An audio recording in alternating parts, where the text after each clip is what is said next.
Hello, Terry, and welcome again.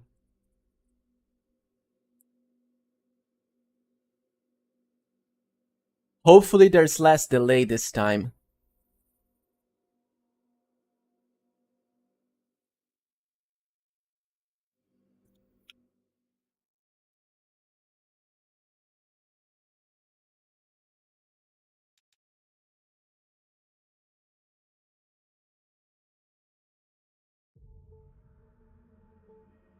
Glad to hear it.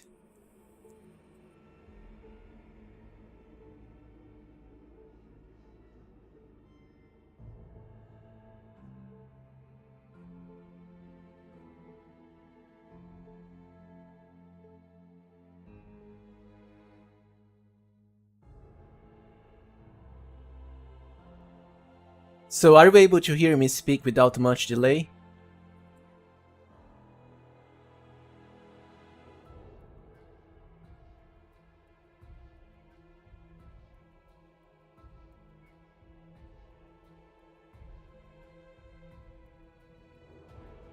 Nice.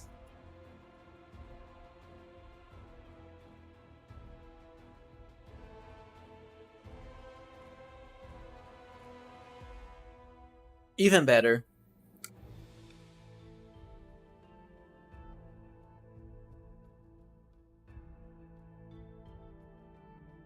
So I guess I'll just wait a little bit to see if someone else joins, and then we can resume the stream. Right at the Cyber Demons part. Certainly the toughest battle of the dungeon. It's fine so far, thank you. What about you?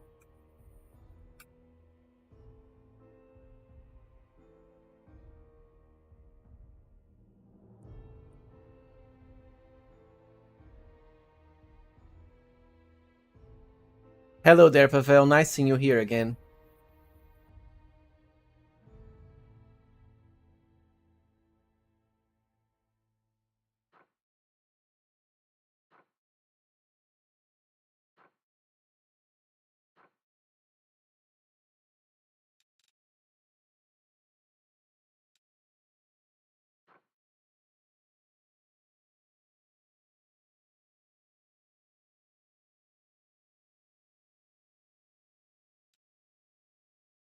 Welcome, Alexi.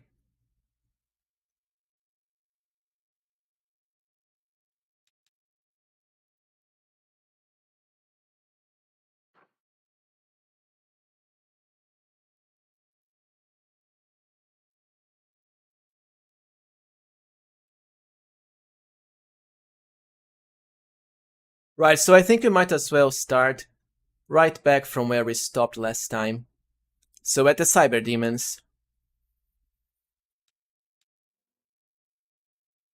I have already properly positioned my characters here, so we can get a nice charge attack going, at least at the Greater Calavacus Marauder here. The other Cyber Demons are blocked by the circle structure here, so we can't really charge at them.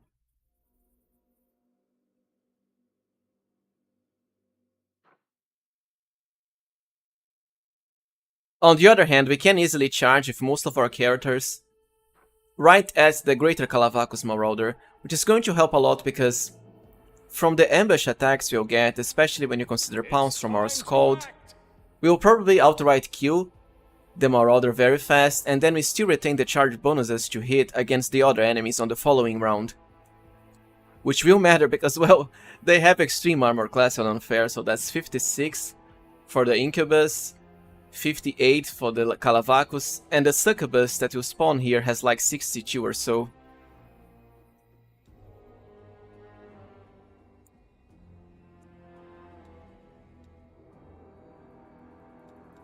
All this waiting bores me. So let's just charge with everyone that can at the Calavacus Marauder first.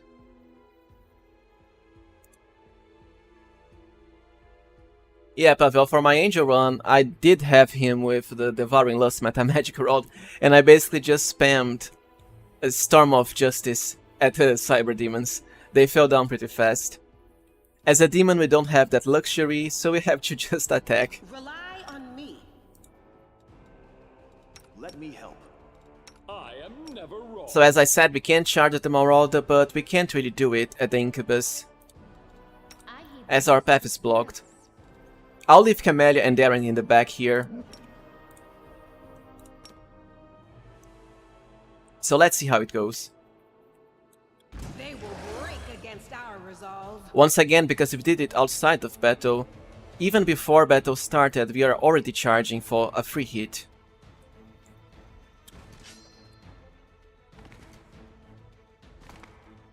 Which is great because, you know, it kinda ignores the pathing, so you can charge with all of your characters without fear of them blocking each other.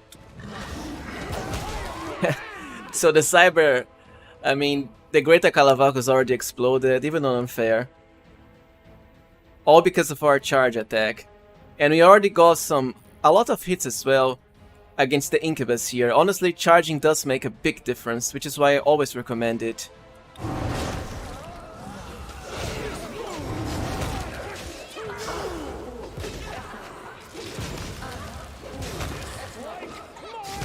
And thank you for the support, Vagrant. So I think only the Succubus is left now. She's actually knocked down and we're still missing. Terry, I think Blackwater, well, depending on your Mythic path, if you are a Merged Angel or Lich, you can certainly do it earlier. But for the other characters, I wouldn't really come here before level 13 at least, because then you can get level 7 spells, such as Legendary Proportions. A Merged Angel or Lich can certainly do it earlier, but even for them, I would only recommend you go here before, after you get your Mythic rank 4 at Heridus Laboratory, because that Mythic rank will matter a lot. So the Succubus also fell. It's kinda amusing that we knocked her down because I'm guessing by default, because they are winged enemies, they should be immune to trip. But I guess not. Our Guarded Hearth was of paramount importance in this battle here. It's actually way better to cast Guarded Hearth here than at the boss. The boss is kinda wimpy, even on unfair. I think our haste actually ran out. My will is resolute. I'm always ready.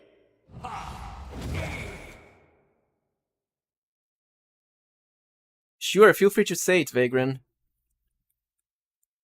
What I can say is that when it comes to the boss, if you want to trigger the machines to dispel the boss barrier, you have to do it with characters that aren't mounted. At least it was like this in my last time, because there is a certain bug when clicking on them with mounted characters. I wonder if they fixed it. So there should be some more Cyber demons nearby in this area here to the store. I'm not sure if we can charge at them, but if we can, we certainly should to ambush them first. So let's turn our Bard song, SKALD on and off.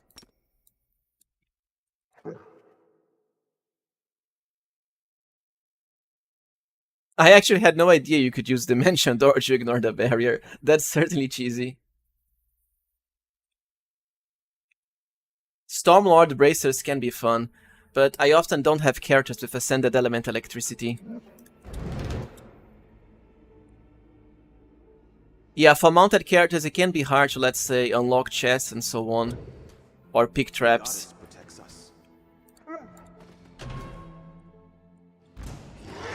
Now, unfortunately, the battle already started, so we weren't able to properly charge.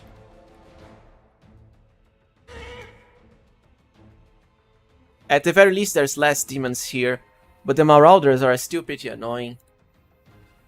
We might as well send our pet to this one here, so he doesn't block our other characters. Just look at all of the attack of opportunities we already got. This is why I say focusing on teamwork feats is amazing, even for unfair. Because as you can see here, the attacks of opportunity are flying, and the battle has just barely begun. I'm guessing they came from my... Let's see who got a critical hit. So all of these attacks of opportunity here. Yeah, our SKALD got a critical hit with his full shard. They are a beautiful sight indeed.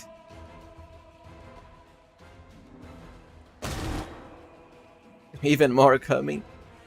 The succubus, I think they're kinda easy. I often don't have the space for precise strike, but No glory without risk. also I'm not sure if it still works this way, but I actually forgot to turn the Covenant of Inheritor on. It always happens. It is an extra 1d6 precision damage, but the issue is, last time I checked, it was being eaten by the enemy's damage resistance. I'm not sure if it's still done this way. The inheritor, guide my blade. So the succubi have extreme armor class, but they can't really do much outside of using some pretty disappointing abilities. Even better for us. Our main character is actually stuck at the door. Might as well charge.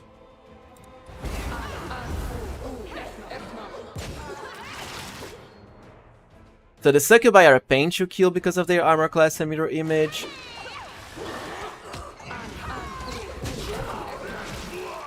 But they can't do much. We actually need to have SOSIEL or SEELAH finish them off with lightning damage or adamantine. Where the hell is SOSIEL? Okay, so I don't think he can properly reach the succubi.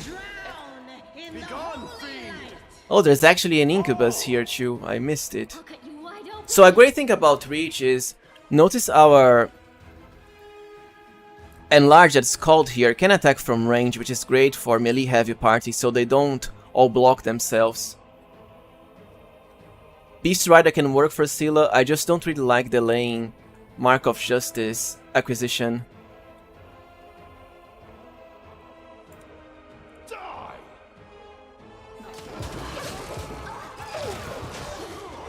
I think our poor dog actually fell.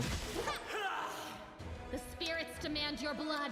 Yeah, I do think Evil Eye can be useful, especially since Camellia isn't going to help much here. We have to turn Rage again. And she's about to die too from the... She shouldn't really be tanking. Hello, is that the Lord? Yeah, poor Camellia died. And SOSIEL is about to fall too because his dog was hit. So he's now unmounted. I should have taken better care of them, but you know.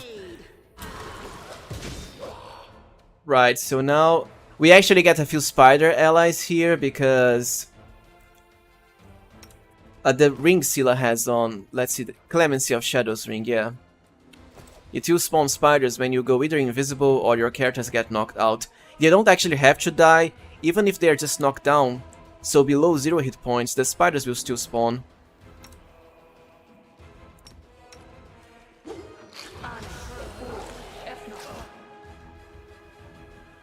So the Incubus was actually knocked down too, which is great for us. We just had to finish them off, but that's going to take SOSIEL.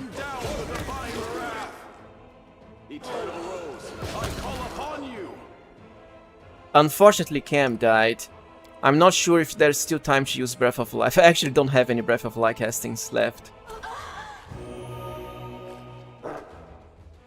So you're probably going to... Well, we might as well rest here. There isn't really any downside to it. I often don't tend to rest inside dungeons unless long ones. But if my character dies, well... We can bring Camellia back to life, but she will be completely unbuffed, which is a massive pain. While she's unbuffed, well, anything that hits her, she's going to die again. So I might as well rest. I'll take care of it. We are on unfair after all. Let's see if we can drop. Oh, so there are enemies nearby, we can't rest here. Move out.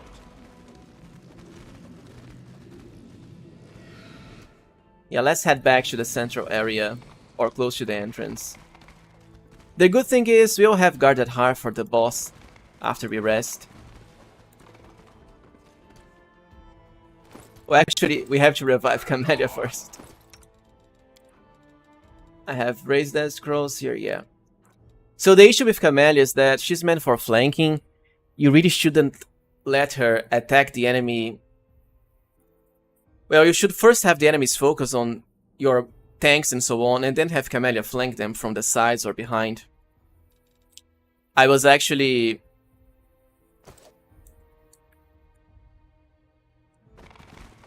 I didn't pay enough attention, I mean, which ended up with her dying.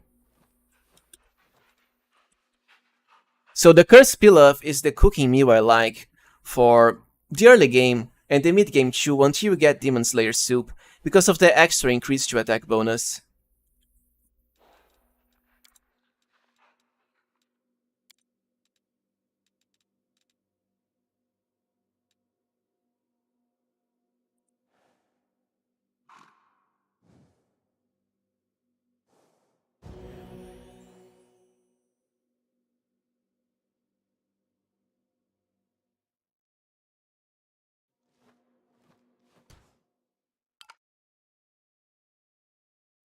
Yeah, Camellia should have certainly used Evil Eye from the back instead of attacking. Because we have bubble buffs, our buffing sequence will be cut short, which is amazing. So with just one click... Oh, actually, it won't happen for this time because I got a new SSD, so I reinstalled the game, which means my buffing sequence, most of my buffs were also cut short. Oh, actually... So yeah, we'll have to cast off the buffs again. MS, Mercs can certainly be powerful. I prefer to use the story characters, most of them at least, for these guides, because it's what I think most people will use. But a SKALD is probably the most important of the non-story members you can have. You can also make SEELAH a SKALD, or someone like CAMELLIA and EMBER. But you know, SEELAH is best as a paladin because of Mark of Justice.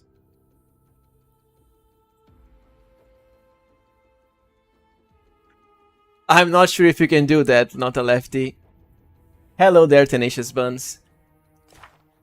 Right, so we have to set our buffing sequence again. Hello, Arield. Let's see. I'll watch your back. Open your heart to me. Oh wait, I think our buffing sequence is done because I didn't choose buff normal. Yeah, so all of the buffs were applied now. All of these at once. This mod is a lifesaver. Alright, Harry, so my buffing setup is... Let's see. Veil of Heaven for SEELAH. Mirror Image for my SKALD. Aura of Greater Courage for SEELAH too. Bestow Grace for the good aligned characters. Not my main character, certainly, since he's a demon. Protection, the protection from energy spells, especially Acid, Fire, and Electricity. Cold and Sonic are kinda rare as far as enemies using them. So all of the mass animal buffs, Cat's Grace can only really be provided by SOSIEL with Animal Domain. Echolocation for my SKALD, or other characters that can cast it to bypass enemy concealment. Bark Skin for... It should be on my pets too. Basically all of the characters that will be at the front line, so tanking for you. That's mostly the pets in my case. And also Camellia, because sometimes she will be at the front line. Pavel, that's a pretty interesting idea. I'm actually thinking of making a guide with a full Merc party too. I'll certainly make an Incense Synthesizer, the Alchemist I mean, for the neat and unique alchemic boosts. So, Magical Vestment, you also want this on your tanks, including your pets. Even if your character is not wearing any armor, it still works for them, which is great. Animal Growth on all of your pets. I actually don't cast it on the horse, only because it increases the horse's model and I find that pretty annoying, which can be blocky for your party. The other animal buffs, I have Camellia take care of them all. Stone Skin Communal as well, True Skin Communal too. Shield of Faith for your tanks, and, well, basically the pets and frontline characters. Yes, MS, you set your buffs here. You can group them in different sequences, such for example, for normal I have all of the long buffs, for short, well, the short buffs, and for important, Camellia's hexes. A brown fur transmuter can help in a full merc party, but I'm not really sure if I would. Usually, full arcane casters aren't really needed, unless we're talking about the main character who can go lich. A SKALD already has the best, well, most of the best arcane buffs, which are all low level.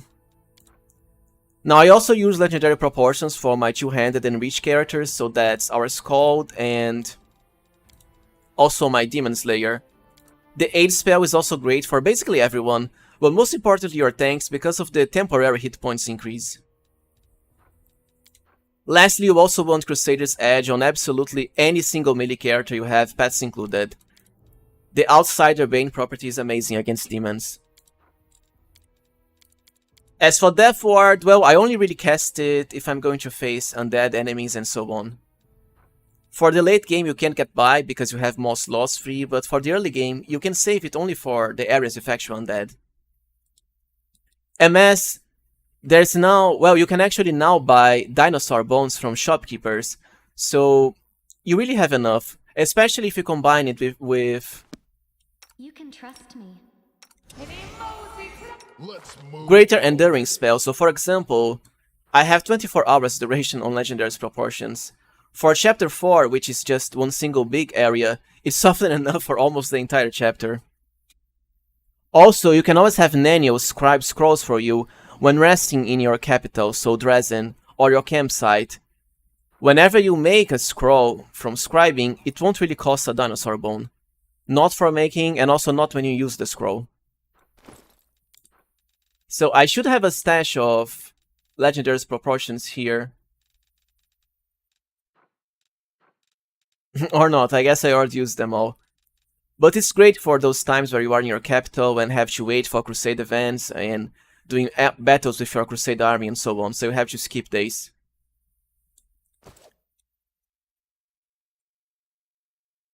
Haste scrolls can be useful, Vagrant, but I think they are kinda unnecessary. It's very easy to have a lot of haste slots just from the normal abundance spells. Alexi, in chapter 4, the storyteller should have some for sale, so you can just visit him in his tower. After you deal with, I forgot what's her name, the Shamira, yeah, Shamira's quest, which leads you to the storyteller tower, and the storyteller will appear there. Is Camellia attractive enough as a romantic interest? I think she is actually, appearance-wise, one of the most attractive characters in the game. As for her personality, well, I guess it's a matter of taste. I am never wrong. Anyways, I think we should now have all of our buffs truly applied, because I don't want my characters to die and have to rest again. Although I think I might be still missing some buffs for... No, I think this is right. We still need haste. And I also forgot, I think, to cast Blur. Always ready. Yeah, I have to set up my Blur too. You can also search for spells here. Now pick Blur, and Blur goes through all of your tanks, so all of your pets. The 20% concealment is pretty good. I think it's somewhat of an overblown argument that most enemies have true seeing. This isn't really true at all. And concealment can help a lot, especially long-lasting concealments through Blur. Displacement can be great too, but it's pretty short-lasting. Unless you are a Lich, of course.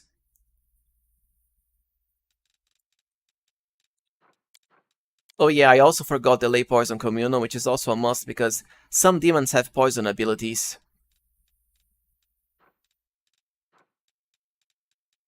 Hopefully that's all and I'm not forgetting anything.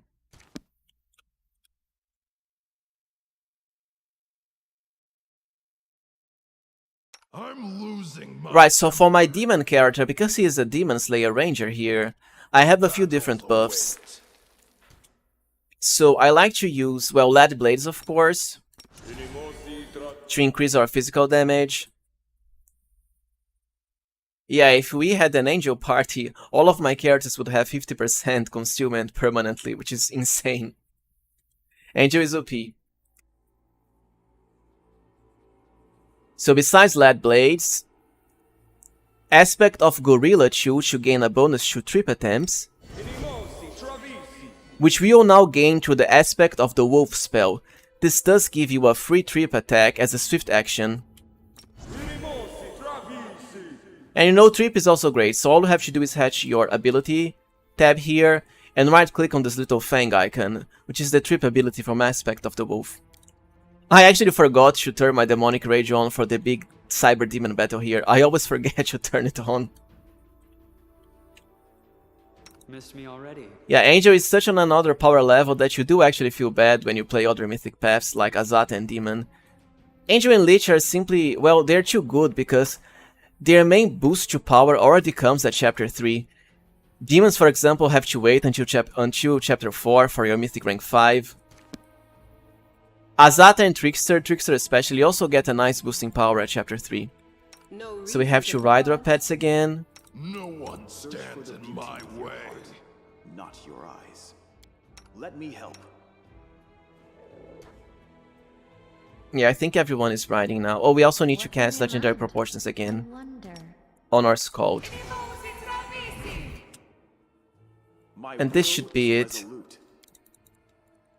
So a great thing about mounted combat is that you can completely ignore the rider's armor class. Sosiel only has 25, which is awful. But his dog has 47, which will be increased to 50 something with our SKALD Rage. Trickster is great as well, but Merged Lich and Angel can get level 9 spells, even just at chapter 3. And some of their spells are amazing because they ignore enemy immunity, damage resistance, and armor class, like Storm of Justice and also Feast of Blood. Plus, the higher spellcasting progression means you get other powerful spells like buffs earlier. You follow. The world has suffered enough. It's time to act. I'm not sure if I actually cast Mage Armor on some of my pets. Yeah, they have bracers for that. I actually don't have a character that can cast Mage Armor, unfortunately. Okay, so my dog is still missing Mage Armor, which you can use through potions. There's plenty of them in the game. Yeah, MS Lich is pretty powerful. Lich even has a spell that lets you avoid death, which is great for unfair, and also Iron Man runs. I also find Angel to be stronger than Lich because, well, Storm of Justice is more powerful than Fist of Blood and Negative Eruption. Also, the Angel defensive buffs are surreal. They're on a whole other level. Like displacement and shield for your entire party is amazing. This dungeon, for example, will be super easy with an Angel character, even if you do, so long as you do it after Mythic rank 4. I'll take care of it. I think I have everything I need now, but I get somewhat nervous when streaming. Right, so I just need to cast the Extended Haste. For my important buffs, I like to use CAMELLIA's Protective Look before some battles. This was simple enough. I think we can actually just head for the boss now. Well, that happened. Bard's Demon Rage is different from your class rage ability like Primalist Blood Rage. They have different uses. And also the mythic ability that gives you infinite rage will not work with demonic rage. But yeah, the benefit will stack because they are different abilities. SEELAH can make a good SKALD ISK. The problem is, if you make SEELAH SKALD and you don't have another paladin, you are going to miss on Mark of Justice, which is, well, one of the strongest abilities in the entire game, and it does empower your whole party.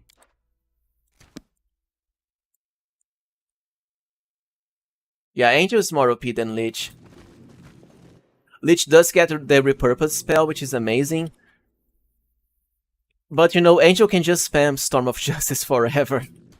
I'm always ready. I think there should be an NPC here before the boss.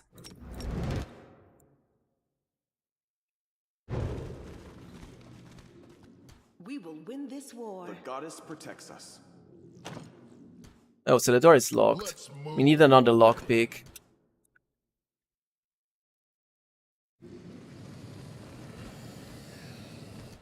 It's been a while since I've done this dungeon, so I'm not really sure where to go. Yeah, SEELAH has Mark of Justice like all paladins. It's one of the best abilities in the entire game. I will help where Mark I of can. Justice will grieve your entire party. It's basically Smite Evil against a single enemy, but works for your whole party. So whenever SEELAH uses Mark of Justice on an evil enemy, she will add her Charisma modifier, which is +6, to all of our characters' attack bonus, and also her class level as Paladin, so that's 13 as damage, which is pretty big, considering we can add up to 20 damage. Mark of Justice even lets you bypass any damage resistance the enemy might have, which is huge too. It even works for stuff like elemental enchantments on your weapons. Yeah, if you already have a Paladinisk, then I would certainly turn SEELAH into a SKALD. This way you can have a party full with just story party members.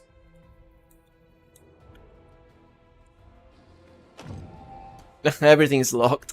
We need to find another lockpick.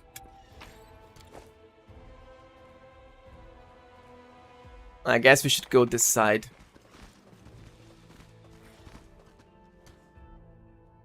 Yeah, the ring that turns damage into force is pretty useful, but it's somewhat short. Together. You can also use the Covenant of the Inheritor relic to bypass demons' physical resistance, and this does work. Well, it does affect your entire party. SEELAH will lose the capstone. In the case of Paladin, it doesn't matter because Holy Champion is pretty poor, but the SKALD capstone, which is Master SKALD, is amazing. It actually gives you a haste effect that stacks as far as armor class for a dodge bonus, and you can also cast spells when in SKALD Rage, which is great. Yes, not a lefty, you can rage outside of battle to get pounds, and I always recommend you do it because Skills are absolute. so long as you have the Lingering Performance feat, you can rage out of battle, activate it like I'm going to do here. So you activate rage, you then immediately turn it off. Your rage is now going to last for around 3 rounds, which is enough for the battle, and you then conserve your rage uses instead of wasting it. The door is also locked. I'm certainly going to make a nail run soon. I'm just waiting for patch 1.2 to hit, because it will add improvements to Aeon, or so I've heard. Pretty big improvements too, some of which might even be considered OP. There's only some poor workers here. Oh, and also a Time War note. Head on. I think where we need to go is the other side of the dungeon now.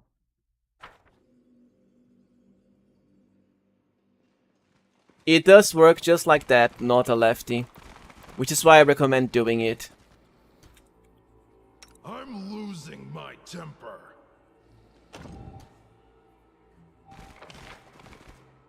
So back to the starter area and then this side here.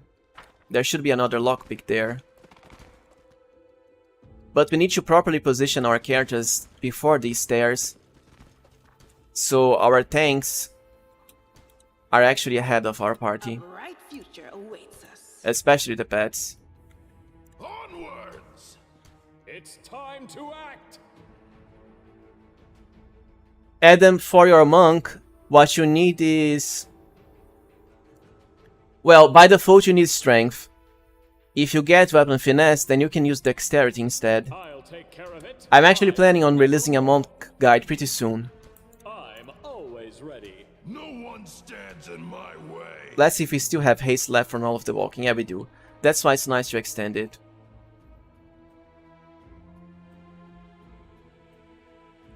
Yeah, the Lingering Performance feat is great for Skalds because it basically triples your uses of SKALD Rage. You have enough for the entire dungeon, just like Bard's Song. One life is not enough to master them all. Just one use is enough to last a single battle. Death is life's final surprise, and I enjoy surprising. I think there should be some more enemies nearby, including one of their leaders. Yeah, I'm going for the Sohei monk, because it is pretty powerful, and of course I love the mounted combat. Soheis can also use weapons, pole arms, and of course I'm going with 4 shards. Right, so yeah, we have more enemies here. Unfortunately, they are blocked by this section here, so we cannot charge. So we just have to aggro them. Might as well turn Camellia's enchantment first, so we get electricity damage on hit to kill the enemies after they're downed. Genji's Khan, yeah. Also, we should send one of our tanks to attack this character here.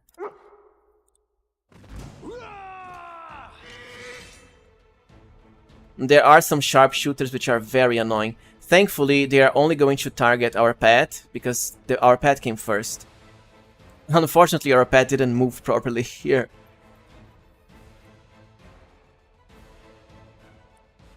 Finion is always one of the best weapons overall. I do think he's the best 4 shard. There aren't that many good 4 shards in the game.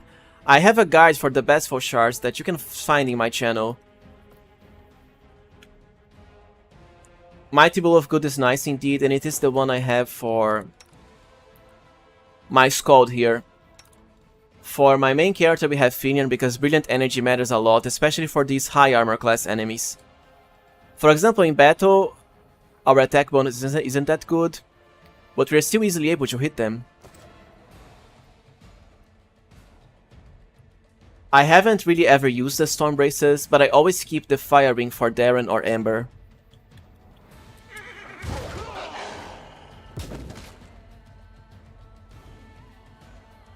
We might as well try to go with our demon character in charge there, but that's not really wise because we have pretty low armor class with our demon. And he's going to get melted pretty fast by the sharpshooters. Oh, poor Camellia is already rushing. No, go back! So yeah, the sharpshooters, I think they have already started targeting our SKALD here, so we are going to move him back. Thankfully, our mirror images ate a lot of the damage. Yeah, not a left. I also think most damage spells are pretty disappointing. MS, if you want to give Finion elemental enchantment, then you can play classes like Magus, or also Camellia, who is a Spirit Hunter. She can only enchant her weapons for 1 minute, but a Magus can enchant it for up to your Magus class level in minutes.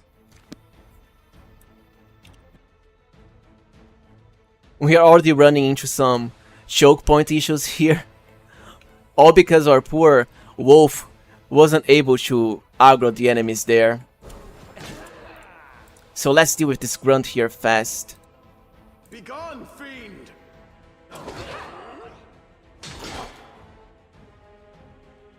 Oh, we actually took some ability point from Wrecking Ray. That's annoying. Let's hear you cry. We might as well have DAERAN heal some of our characters.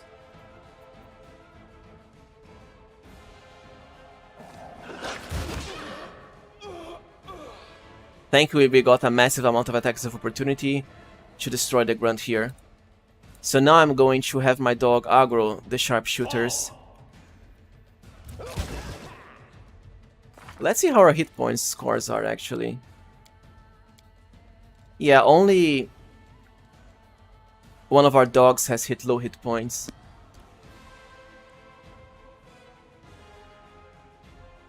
Where is it? Okay, so he's the one being targeted by the sharpshooters. Like I said, they are pretty annoying, you should handle them fast.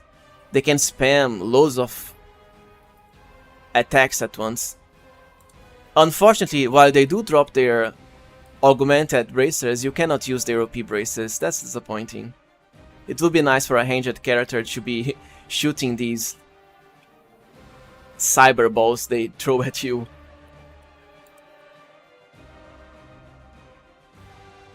I will bring down the divine wrath. We might as well heal our dog here with DAERAN. Run them through!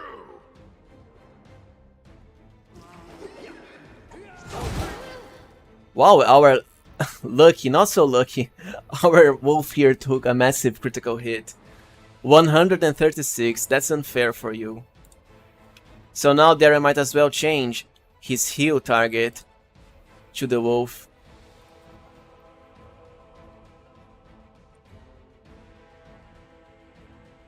And CAMELLIA is getting demolished again.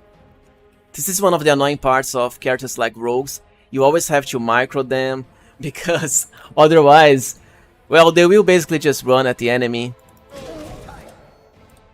Eternal Rose, I think our wolf died from a nasty assassin. Yeah, this is not going according to plan. It's been a while since I've last done this dungeon, I'm afraid. Out of my way! But we can still heal one of our pets.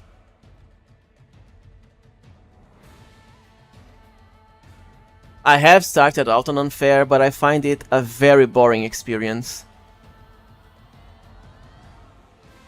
Unfair, I'm not really a fan of it overall. I do play, you know, boss battles and so, and some dungeons for the challenge, but I don't think I would always start runs on Unfair. It's too boring. The early game is basically too luck-based. I mean, let's say my characters get wiped here. Some of them. I can still bring them back to raise death scrolls. I can rest right after that again, because there's not really a limit. But on the early game, there's really nothing you can do. You just get hit and you die. You are today's sacrifice. CAMELLIA is probably going to die again, I think. Begone, fiend! I might as well turn Demonic Rage on for this battle, which I should have done before. Yeah, Unfair lasts as long as you run when. That's a big question. I actually do prefer Iron Man on, let's say, Core. I have done it before. But on Unfair, you have to basically make a sacrifice to the RNG gods. Hello there, Ivo. Thank you for joining. Yeah, so the sharpshooters are very annoying. They're still throwing their attacks at us. And CAMELLIA, because I didn't micro her, is already rushing to attack them again. Ideally, of course, you should have our wolf go there first. Thankfully, DAERAN managed to get a heal going. Die! Out of my sight! Don't hold back! So the thing with Unfair is, while the enemies can kill us fast, eventually we can also kill them pretty fast with the proper party set up. So now we only have the Spellcaster left, which doesn't do much. And also some of the sharpshooters, which are basically augured by our pets here. Yeah, everything's good. Let's hear you cry! CAMELLIA died again. See, that's what I'm talking about. Poor CAMELLIA. You do have to micro her. Well, until later on, because she can eventually get high armor class, but not really for the mid game, unless you fully focus her on defense. I prefer to leave her buffing.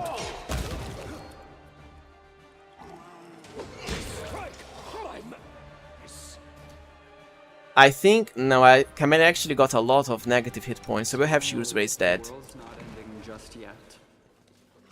All this waiting bores me. On the other hand, I think this was the other toughest battle because of the annoying choke points. Oh, we do have a relic here, so we can even rest again. I don't think it's going to be needed though. Yeah, I would also like if they improved performance. Chapter 4 performance is pretty poor.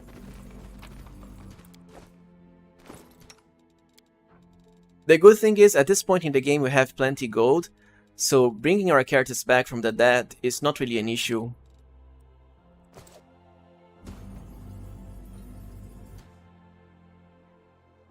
I actually don't think the place where you rest matters. So long as you clear the corruption, you should be able to rest on other places. I heed the voice of the spirits. There's always a quick delay after your character gets revived You can before you trust can me. actually control them again. What's on your mind? I wonder. The spirits guide me. For healing your character out of battle, I welcome your well, I do have enough heals with DAERAN, so I might as well use them. Well, So the problem is, I think one of our dogs died too. Yeah, DAERAN's wolf. So we would either rest here again, which is, you know, is unfair, so there isn't exactly an issue with resting. For my normal and core runs and hard runs and so on, I often only rest once before a dungeon. If it's a long dungeon, I can rest twice. Like Midnight Pain. Camellia was indeed today's sacrifice. An offering for the spirits. I think the place you rest after cleansing the corruption doesn't really matter. We can actually speak with this spellcaster enemy here.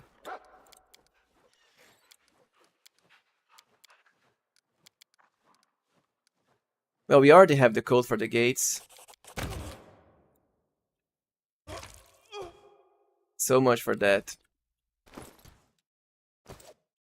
Yeah, chapter 4 can be annoying. There's too much backtracking, I think. I'll watch your back. And the performance, of course, is not really good. So like I said, the issue with your character dying is that, well, Camellia's buffs have now been wiped. So she'll basically either have to attack from range, and she's not really built for range attacks, although she does have high dexterity, or she won't really contribute to our party. The good thing is, the pet that died for us was DAERAN's wolf, which wasn't really carrying any character as a rider, because for DAERAN, for this battle in particular, this dungeon I mean, I have him with a ranged weapon. Unfair can be pretty nasty here, and I don't want our DAERAN dying. Camellia's death could certainly have been avoided with more micromanaging, but when it comes to the streaming, it's kinda hard to divide your attention between the battle and the stream. So honestly, I know it's a bit cheesy, but I'm going to rest again. I have no idea where the enemies nearby are. Actually, we can actually defeat some of the other enemies before resting. At least until we get another lockpick. Because I think most of the dangerous enemies are dead by now. We might as well rest just once more before the boss.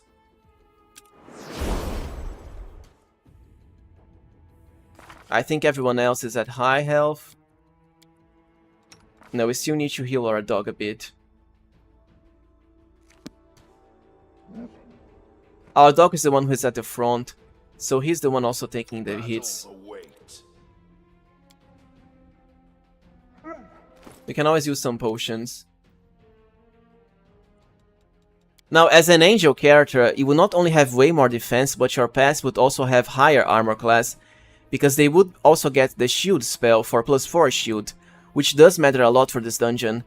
That would probably have avoided some of the pet deaths.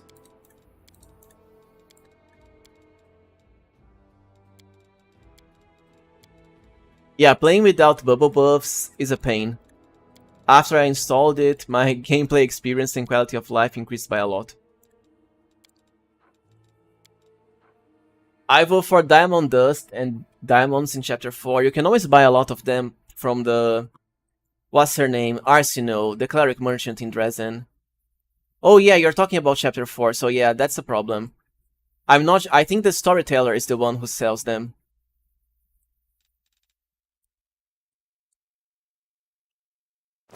My skills are absolute. Search for the beauty time. within I also actually forgot to use the Good Hope spell.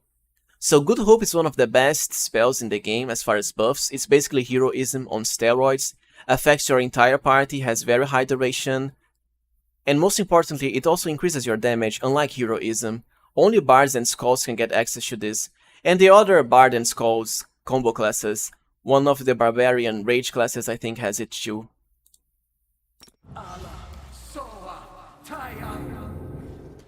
I heed the voice of the spirits. I am never wrong.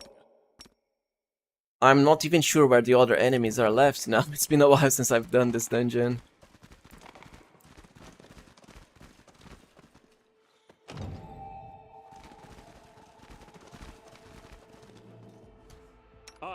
care of it. Honestly, I always have haste on, even for just moving, because once you get addicted to haste, moving feels very slow without it. And we have so many extra casts anyway. I actually think there's still another tough battle in this dungeon. Unfortunately, well, I'm actually just going to give CAMELLIA a crappy crossbow, just so she doesn't get in the way. At least until we rest to restore her buffs again. Otherwise, she's just going to die. This dungeon is way too troublesome for her.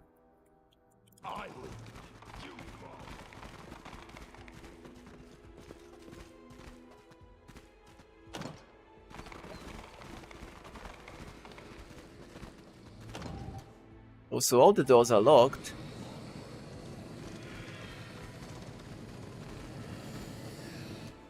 What's on your I guess I mind? must be missing Let Let me help. Oh, I actually forgot to use my short buffs too, so that's Burst of Glory and Prayer. They can matter a lot. The same for Sosiel's Inspiring Command ability for even more armor class. Do not fear. Do not waver. We unfortunately aggro the poor augmented worker again.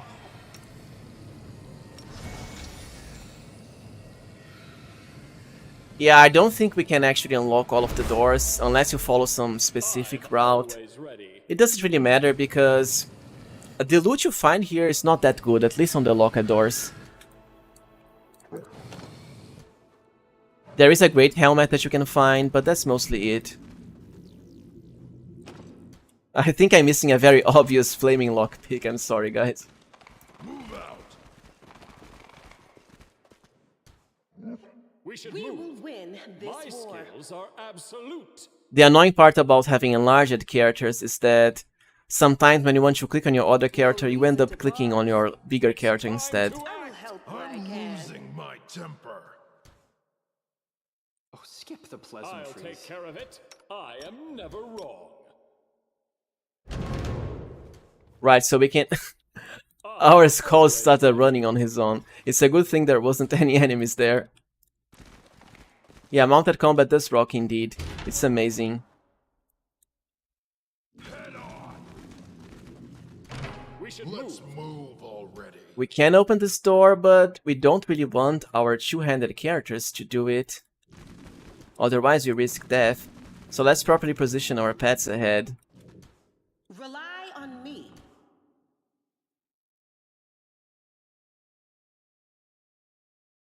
I'm not sure if there are mods that do it MS, but I do think there's a mod called Tabletop Tweaks that changes how some of the spells work to become closer to the tabletop version.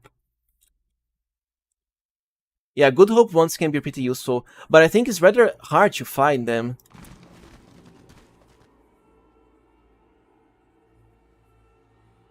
It's We might as well time use to our act. SKALD Rage song again.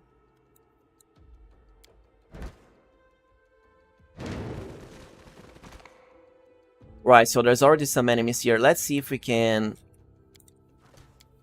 hit at least one of them with charge. The enemy is kind of patrolling the corridor here. So let's move just a little bit. A bright Okay, future so- awaits us. Together we stand. My skills are The world absolute. has suffered enough. We should be able to charge with some of our characters. The goddess protects us. That's Sosiel and his dog. Everyone is mortal in this world. Search for the beauty Especially of your heart, when I'm around. not your eyes. We really want our reach characters to charge, especially our demon and Care of it. our SKALD. The enemy kind of moved again. Win this war. Okay, so this should be enough. Unfortunately, there's a corner here, so we can't really charge with everyone. That's a pain. I will help where I can. So our characters have to be even closer. Anyways, let's just charge with the ones that we can. It should still be of great help. I am never wrong. Open your heart to me. Battles await. Okay, now we can charge for our demon. That's going to be great because he's the highest damage dealer here. There's more enemies ahead too. We should move. You can also quickly pause and unpause by pressing the V key on your keyboard. Well, battle started already, so it's not going to matter. But notice the difference charging does. We already pretty much destroyed the enemies here. Just look at that. They didn't even get a chance. Terry, when it comes to Toy Box, let's see. I think I only use the option to allow achievements with mods, and sometimes when I'm making guides and so on, well, I won't lie, I do use it to spawn some items at the end game, just for showcases, especially depending on the build. And also my guides for weapon progression. Yeah, Elias, the places can be hard on core and especially on unfair. Thankfully, we are near the end of our journey. Thank you for that, Vagrant. It is true, I do have a guide explaining all you need to know about charging. I think our game kinda slowed down here because Toy Box was charging the item list. So we should be getting close to finding another lockpick now. I don't think any of our characters took any hit. That's why charging is so great. Oh wait, one of our dogs did. Sosiel's dog. Yeah, Cavaliers are amazing MS, especially with charge. I'm also all about charge. I've liked charge ever since Kingmaker. You could already catch the enemies unaware and ambush them with charge ever since Kingmaker, even back then. Let's just heal our pet here. You know, the thing I found most annoying about Unfair is the double damage taken. I think it's very cheesy, and it's one of the main reasons why I don't really like Unfair. Isk Otter, I don't tend to bother with any of the teamwork feats besides these ones. Well, for my pets, actually, the tripping pets, so the dog and the wolf, I do actually bother with the tandem trip feat, because it can highly increase your pet's chances of triggering trip. And if you went with a bully pet, your pet will gain trip for free, which means they can then later get tandem trip as well. So I have it on all of my tripping pets, I mean. The dogs and the wolves. It's a great feat to have around level 13. It is amazing. Of course, if you have a trip character, like your main character and so on, you should also get tandem trip for them.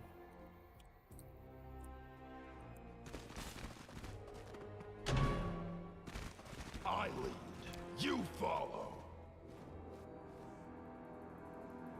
Right, so I think this removed a barrier from one of the doors that were shining purple.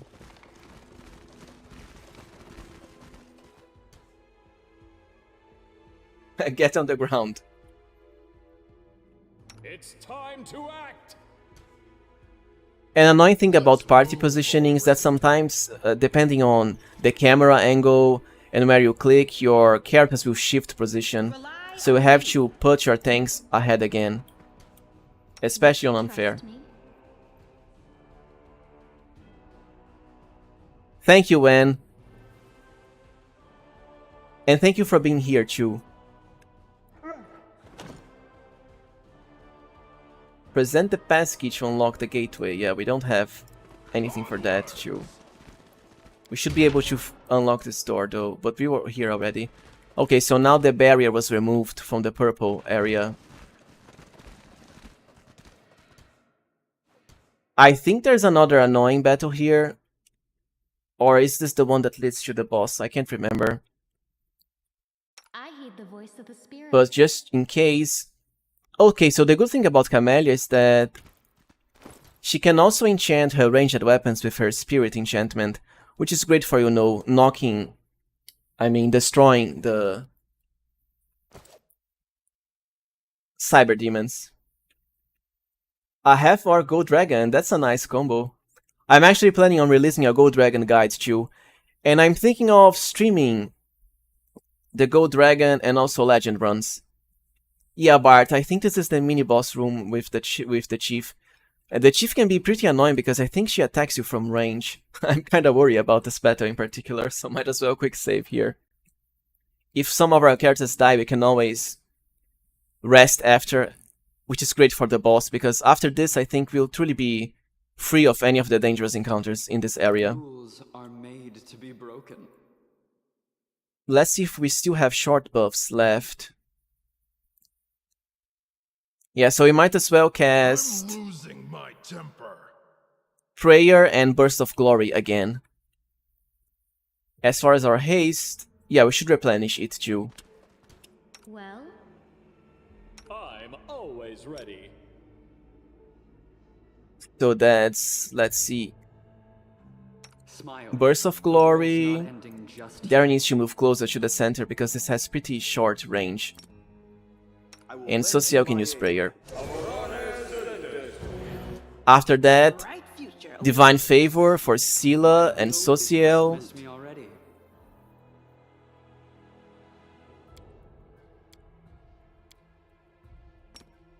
Also Divine Favor for DAERAN. watch your back. CAMELLIA is going for Divine Power. This will increase her hit points by a lot. My skills Our are SKALD absolute. and main character for Sense All Vitals. this waiting bores me. These short buffs, you should really always cast them before battle, because if you do it during battle, well, it's kind of a waste of an action. MS, I'm not really sure if you can get Scrolls of Fire Body. Perhaps the storyteller sells it at chapter 4. The problem is, Vagrant, I'm not sure if you can actually scribe Scrolls of level 9, because as far as I'm aware, but I could be wrong, we are missing the Scriber's Kit item for level 9. You can buy a level 8 one from the storyteller only during chapter 4, so it is missable, be careful. That could be a bug indeed, Pavel. As for Gold Dragon synergy is not a lefty. Gold Dragon can have synergy, especially with the spellcasting classes, but I think mostly for spellcasters because of the big increase in damage. Like your spells can do D10 damage and also holy damage, which is great for, let's say, Hellfire Ray. Also, as a Gold Dragon, you can still retain your Angel and Lich merged spells, and of course, the Trickster special critical feats, which is great. Right, so let's see if we can handle the boss. What's on your mind? We might as well, since we don't have much battles left, use Fortune Hacks before the mini-boss here. It's not really going to matter much for the actual boss. Ideally, you would have cast Fortune Hacks before using your short buffs, but I kind of forgot here. Fortune Hacks can be a bit annoying to buff your characters with, but it is certainly very worth it after you extend it a bit with Chant or Cackle if you're using Ember or a Witch.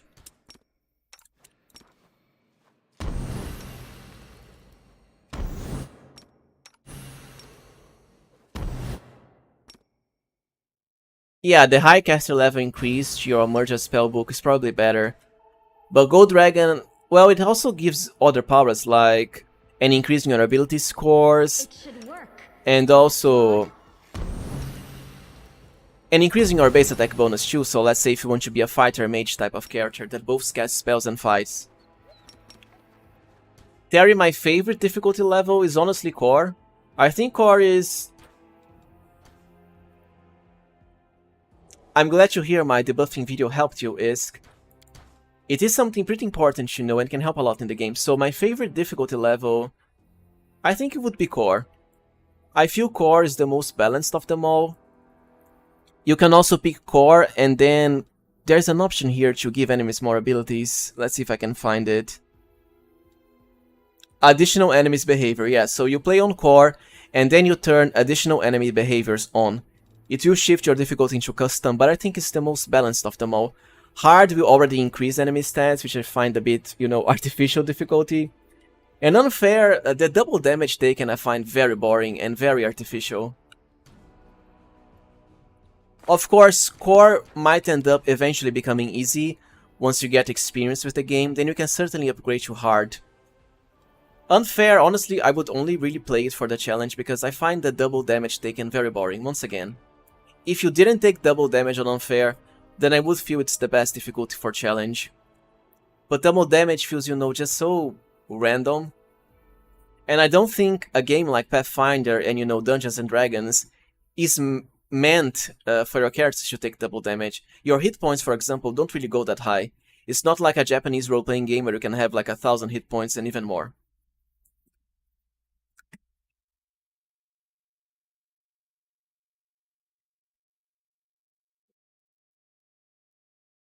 Oh yeah, using Visions of Madness for the debuff is amazing. The fact it works on the enemies is simply crazy. Especially because they don't get you safe against it. I think only the pests are missing Fortune Hacks now. I apologize if I'm playing a bit slow. It's because I'm trying to answer all of the comments. So let's just extend our Fortune by a bit. Unfortunately, our short duration buffs are wearing off. I should have cast Fortune before using the short buffs, but we can just recast them again. Right, this should be enough for Chant. Enough for the battle at least. Yeah, how dare I interact with the viewers in the chat. So we probably have to cast the short buffs again. Well, Sense Vital is still going to last a lot, because we extended it. Yes, MS, we can use Visions of Madness. Let's see if I have it with SOSIEL here. Yeah, I do. So, you can use it on your characters, and also on the enemy. The difference is, if you use it on the enemy, you have to hit the enemy with a melee touch attack, which is easy because it's, you know, a touch attack.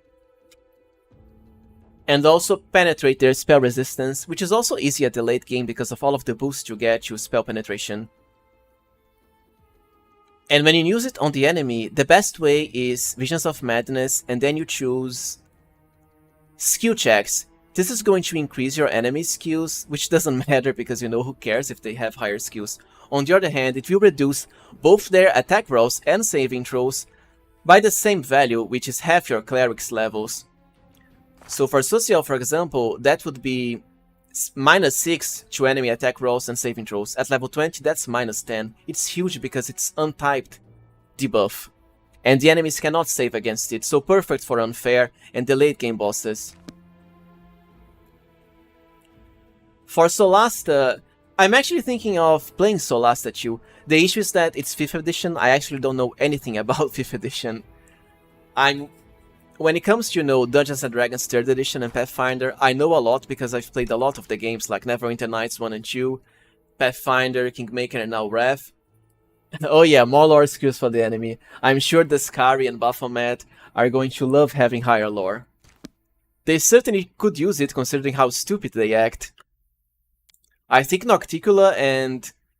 well, Nocticula is probably the only smart demon lord that I've seen in the game. The Skari and Baphomet are pretty dumb. Right, so you should also use... oh yeah, MS, I also love Neverwinter Nights 2. I'm thinking of making guides for it too, because Neverwinter Nights 2 has a very special place in my heart. It's actually the first Dungeons & Dragons game I ever played. That was more than a decade ago, I think. Anyways, let's just recast our short buffs now, which are Divine Favor, basically. Trust me. Camellia, let's see if she still has 11 seconds. That's not much, so she'll have to recast it I too. welcome your company. Oh, skip the pleasantries. And also Burst of Glory and Prayer again. Let me help. Like I said, ideally you should do this after you extend Fortune Hacks and Protective Luck. Yeah, combat in Mask of the Betrayer is kinda trivial. I know a lot of people don't like it, but I really enjoy epic level Dungeons & Dragons. I know it can be, you know, kinda one-sided, you just destroy everything, but I do like the huge power level you get. Like using all of your epic spells and level 9 spells and so on. Yeah, Ivo, I did hear 5th edition is pretty simple. Oku the God Bear, he's one of my favorite characters. Amusingly enough, you can actually make a bear companion in Wrath or Kingmaker that's even stronger than Oku, who is meant to be a bear god. Our normal bear gets to be stronger.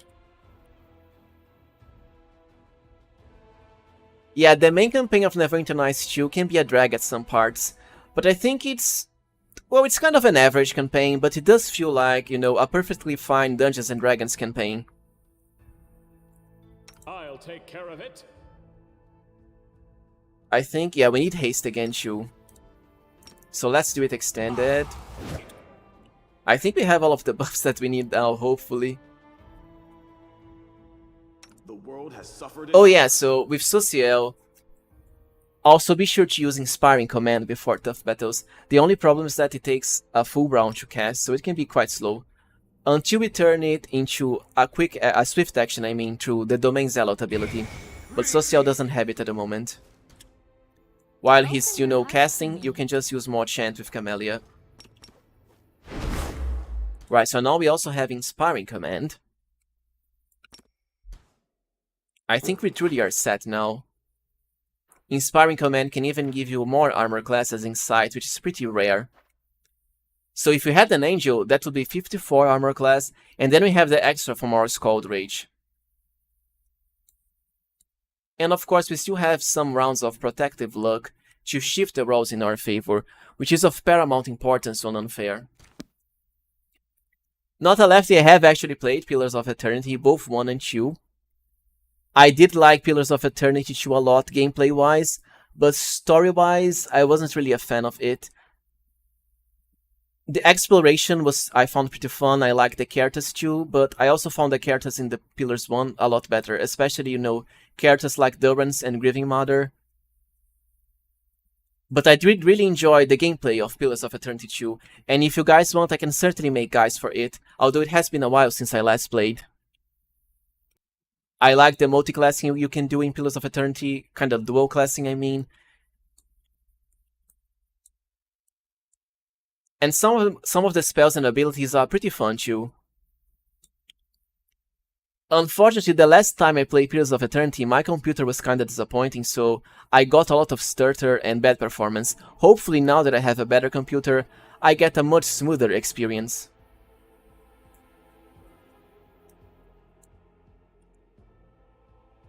Yeah, my issue with the story in 2, well, without any spoilers, is that it kind of feels like nothing happens, you know? As far as the main quest. Pillars of Eternity 2 guides and views, please. Sure, I can certainly get started on them. We should move. Although it will take a bit for me to relearn the game again. Last time I think I played was when they updated the game with the Blood Mage class. I don't think it's actually called Blood Mage, it's Blood something, but you know, it's a Blood Mage class. One of the wizard kids. I do really wish they had an Animancer class for Pillars though. I think it's pretty disappointing that Animancy is such a huge deal in the setting, but there's no Animancy class. And you always meet a lot of Animancers and NPCs, but you can't be one. Right, so yeah, the mid-boss is here. Actually, some demons too, that could be annoying. So that's Chief Kara and also some cyber demons. We can't really go for Chief Kara. Actually, let's see if I have a Dimensional Door Rod with my SKALD. We might be able to use it to teleport everyone to where Kara is.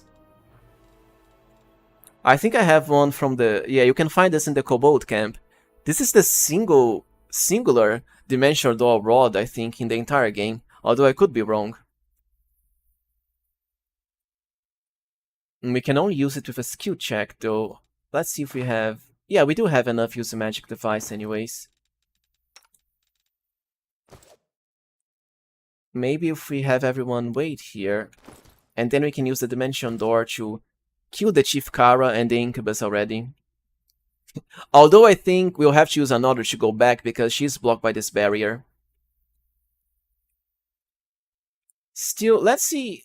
I don't quite recall, but I think she isn't a spellcaster. Oh, she's an archer and a bard. So yeah, I really don't want to be getting hit by her attacks. Although plus 30, she has the annoying blasting bracers though. Blasting bracers, I mean. Plus 30 isn't really high for our pets. But you know, she might end up targeting one of our important characters. I don't want to deal with the annoyance. I will lend you my aid. I'm always ready. So let's have our SKALD use Dimension Door. I think SEELAH has higher use magic device. No, they have pretty much the same. Let's see, okay, so... Wand of Dimension Door Mass. I'm not sure if he's going to teleport everyone because we need to be properly in range. Okay, so battle has yet to start, so we can probably do it. I want to quick save before to see if there... Yeah, João, we can actually do it with ranged characters. Oh yeah, enlarged characters. I think our enlarged characters can actually hit the chieftain from this part here of the map. Still, I'd like to have at least one pet teleport here. MS, you can get this wand from the... I think the area is called Inconspicuous Camp. It's an area that's pretty close to the Leper's Mile map.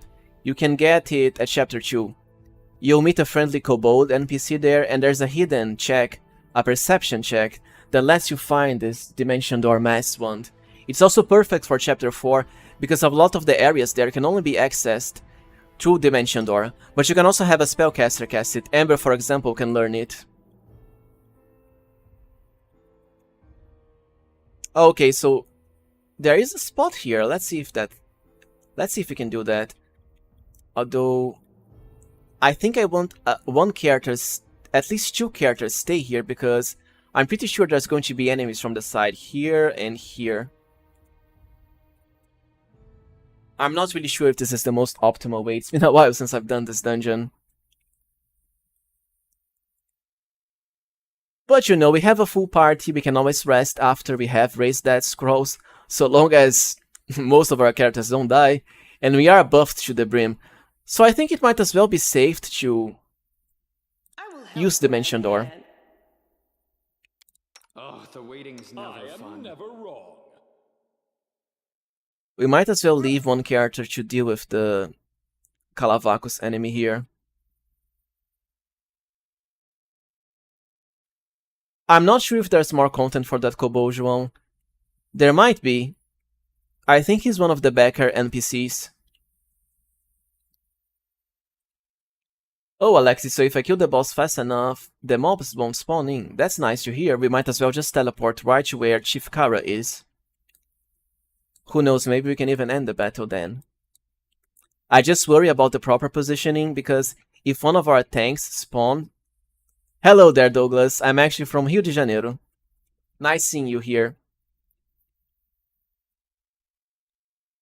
No one stands in my Alright, so let's use our Dimension Door, finally. Will is resolute. Together, We should move. Hopefully it works. I'd rather teleport here, because we then don't have to deal with the Incubus, but for some reason I can only choose this spot here. Hopefully it works and we don't actually get blocked by the objects here. It did work! So everyone is right at the boss from the start. Now, Cam has started in a very problematic position. We don't want the Incubus to start destroying her. So let's send one of our pads here right at her. Have everyone... Okay, so SEELAH can attack the Incubus to take his attention. Everyone else can attack Chief Kara. She's probably going to fall down very fast. Her armor class is... Yeah, 35 armor class for unfair. That's a death sentence. Poor Chief Kara. I don't think she was expecting Dimension Door to cheese her barriers. Right, so now we can move our characters. Let's set our wolf on the Incubus here. I have my characters on hold, so CAMELLIA, poor sweet CAMELLIA, won't kill herself by aggroing the Incubus.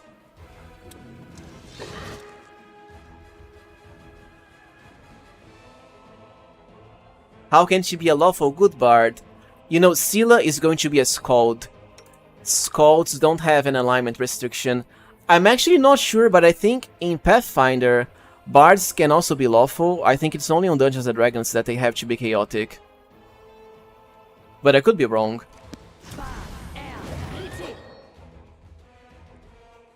Come on, let's kill Chief Kara already. Why is no one attacking her? I will bring down the divine wrath. Right, she exploded already. Oh, the Incubus actually has hide in plain sight. That's cheesy.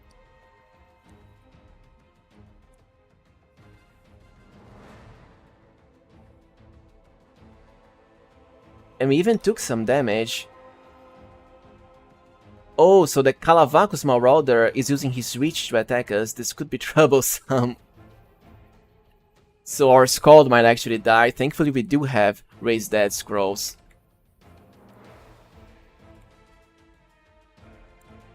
Our main character at the very least has Last Stand. So let's just try to kill Chief Kara as fast as possible and then use the Dimension Door to teleport far away and resume our proper positioning. Right, so Chief Kara just exploded. We might as well use our Dimension Door wand now, because we don't want the Calavacus to attack our tanks who are right here. And it looks like all of the enemies are attempting to target our main character. We do have Last Stand, so at the very least we are not going to die. Alexi, so you're saying they will stop aggro when the chief dies? Let's see. I think they're still hitting at us. I don't want to risk it because my tank, well, my two-handed characters here, they're going to fall down pretty fast. They don't have armor class to avoid high hits. Don't hold back. So let's use the wand to go somewhere here. I think we can. Hopefully most of our party will teleport in time. Yeah, we did. And thankfully we are just in positioning. Of course, Camellia was left there. So now she's going to pay. What is it with Camellia in this run? She's really begging for death. I'll have to move her. Might as well turn her AI off. We don't want her attacking from range and catching attacks of opportunity. Yeah, so she's already taking some damage. You might as well say, well, you can say my streams don't have comic relief. Camellia is certainly fitting the role just fine. For your enjoyment. Now, since we got the Dimension Door, we have to properly position our characters again. We don't want the Calavacus to hit our characters. Since I'm going to rest after this for the boss, yeah, positioning enlarged characters is really annoying, João.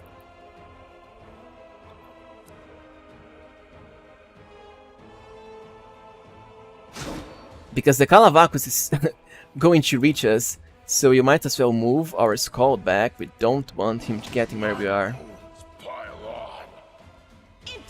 See, our main character is actually taking big damage from the Calavacus. So now, since we are going to rest, SEELAH should really use Mark of Justice on the Calavacus here. I want him done fast. President Togekiss, you really want to make a hiding plain sight build? Well, there's actually a class that gets that. It's the, let's see if I can remember. The Cult Leader, yeah, the Cult Leader. What's the class? The main class now. I actually did make a guide for it pretty soon, but I can't recall. Oh yeah, Slayer Cult Leader. I have a guide for it that you can check, President Togekiss. They do get hiding plain sight at level 11, I believe. The chief is down, Alexi, but we are still having to fight. I want this Calavacus here done as soon as possible, because he is aggroing our main character. Actually, the other Calavacus is also doing it. What we can do... Well, we do have Last Stand, but I don't want to die. So if we reach Last Stand, we can just use Demonic Charge to teleport our demon away. And my main character is a Demon Slayer, Demon Ranger. It's a great class against demons because you do have favorite enemy bonuses against all of the demons in the game. For free.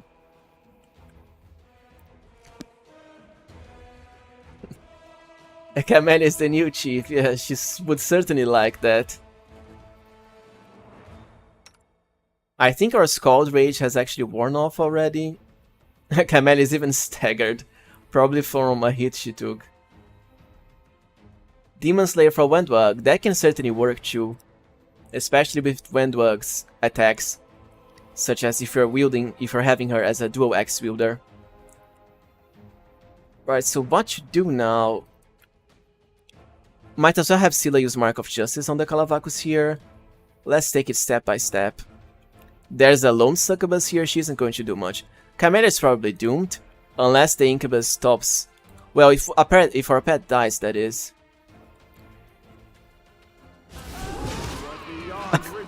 Right, so see how Mark of Justice is OP.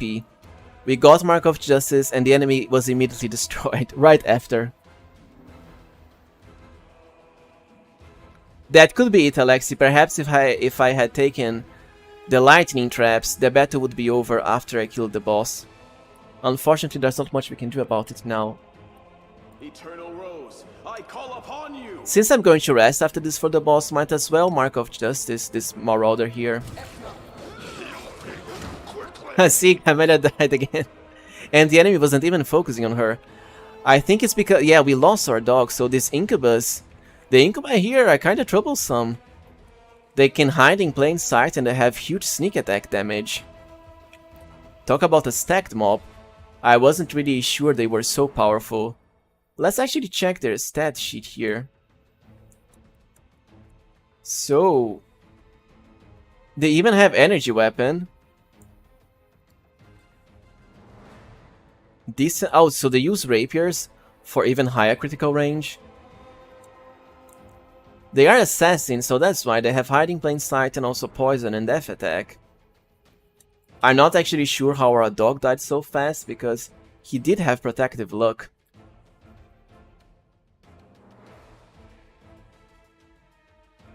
Yeah, so the incubus got a pretty high hit now, and our dog didn't have the boost from SKALD Rage, because he was far away.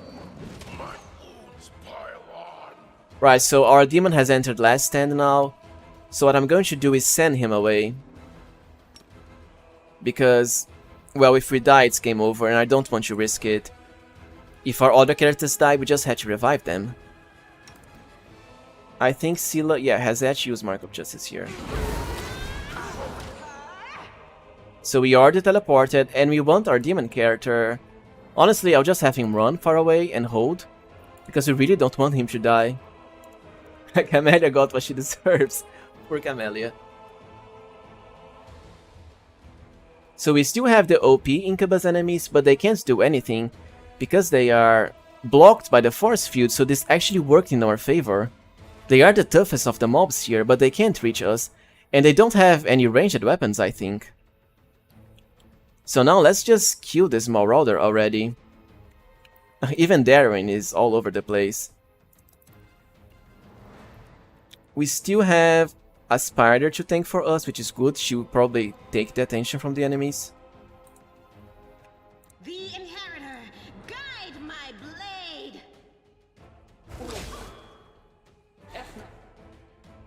Thankfully, the Marauder has not shifted his attacks to our SKALD here.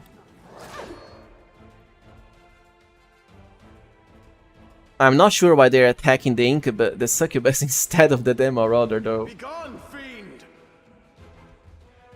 Oh yeah, poor sweet CAMELLIA. She's just a pure maiden trying to heal the land. The spiders are nice indeed.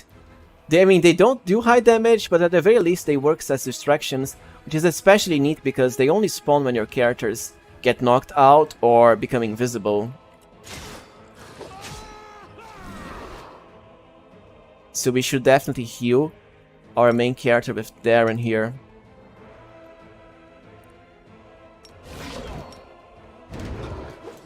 This Marauder has shifted targets, I mean.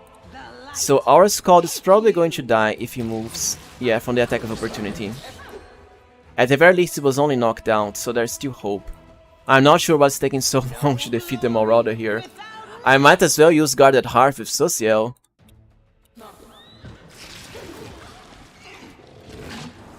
So the Marauder is now attacking our trusty spider pet. Yeah, and the succubus is also now targeting the spiders, so... Here we go. Spiders have saved the day. We do need to heal our main character because he does have the highest damage of them all. And once again, I should really have turned Demonic Rage for this battle, but as always I forgot. So now we should at least kill the Succubus here with our demon character. And DAERAN should stand at the back and heal him if needed. So I'm going to turn his artificial intelligence off. His ranged attacks aren't going to do anything. Hopefully we can finally kill this annoying Marauder. Also, he does have high armor class now, 61. That's why we are having so much trouble hitting him. The Inheritor, guide my blade. I still have no idea why we aren't attacking him with SEELAH and so on. This is what making the battle more annoying, because if we kill him, we can do it much faster. Yeah, the main character is just chilling at the back now. If it keeps like this, we're going to lose because we didn't kill the Marauder fast enough. SEELAH, please SEELAH, attack the Marauder. Right, so we finally used Mark of Justice on the Marauder, that's why it was taking so long. The spiders surprisingly have enough, what's the word? Hit points. I mean, they took a 74 hit, and they're still on, fighting. That's nice to hear. This is why our Demon Slayer character is so useful. Just one hit and he almost destroyed the Succubus. If he was hitting the Marauder, he would probably be dead already. Right, so our spider sacrificed itself for us. DAERAN can probably... I'm not sure if he can heal our other characters. He... Probably best not to heal our SKALD, because if we do it, well... Our SKALD is going to get up and that might trigger an attack of opportunity from the Marauder, which will just kill him back again. So we might as well defeat the Marauder first. The light, take you.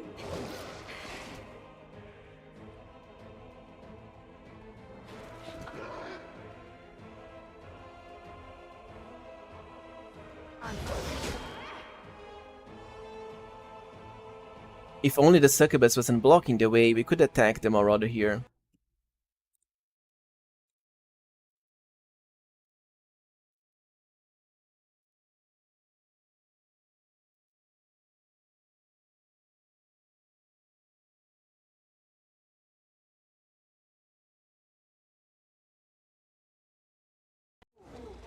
I hope the stream hasn't died. I haven't noticed any comment in the chat. So I hope I'm not just talking with myself.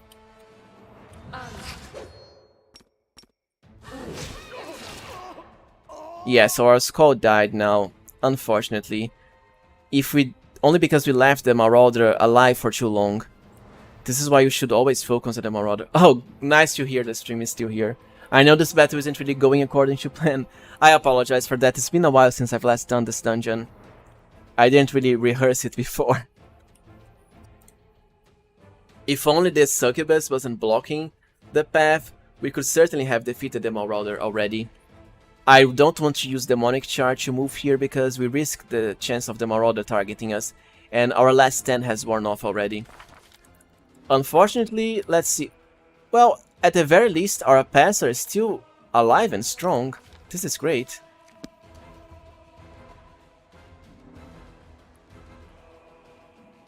So, the Marauder probably won't get to kill them, because if they die, I will bring down the divine wrath. Both SEELAH and SOSIEL will be without their mounts, and that means they're going to die. And as I'm running the latest game version, not the patch 1.2, because that is in beta at the moment. I'm waiting until patch 1.2 officially releases, which I'm guessing is going to come with the next DLC at March 4. Yeah, it's releasing on March 4, I believe. I tried the beta patch before, but my performance was awful with it. Eternal Rose, I call upon you. Without risk. I'm still getting all the misses. SEELAH and SOSIEL might die. I really just want to handle this Succubus as soon as possible so I can heal them with DAERAN. Yeah, so SEELAH ended up dying too. I think the Calavacus has a reach attack, so she's able to hit the succubus with ease. Honestly, at this point...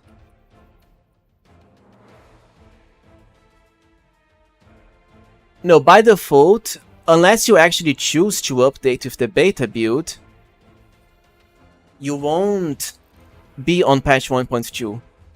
You just stay at the latest version. You have to actually change the options to go into the beta branch. Oh, the succubus finally died. So we have some hope of defeating the Marauder now. Just one sneaky Marauder destroying us. Oh, so I think the Marauder knocks some of us down too. Yeah, the succubus still needs to take electricity damage or a adamantine weapon to die.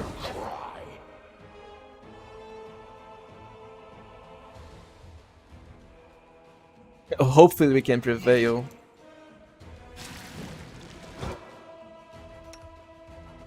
DAERAN should have a free path to spam heal now.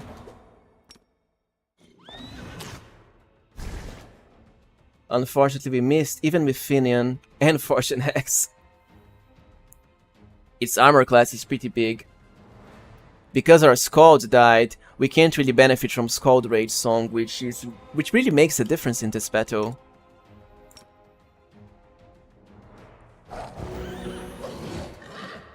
Hopefully we can handle... Because our dog is about to die, we still have SEELAH's horse though.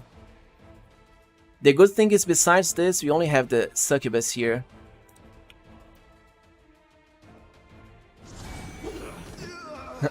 So let's hope we get to kill the annoying Marauder fast now.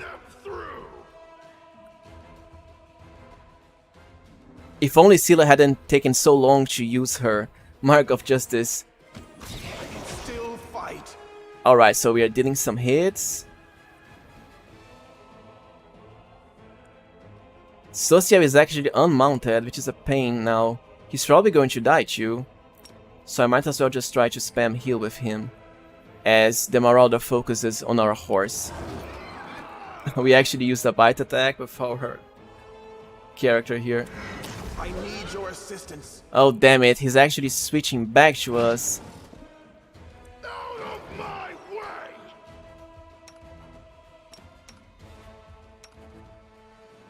I failed you, friends.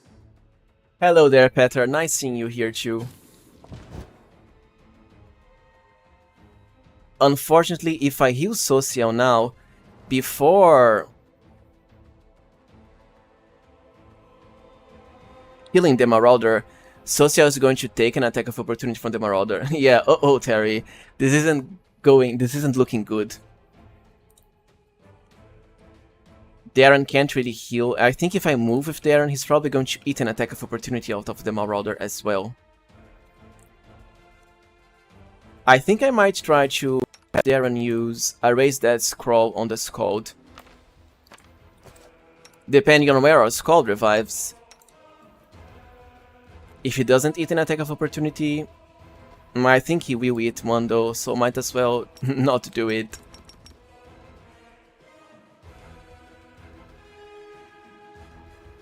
Yeah, it can happen. If your character dies close to the enemy, reviving them is not really recommended.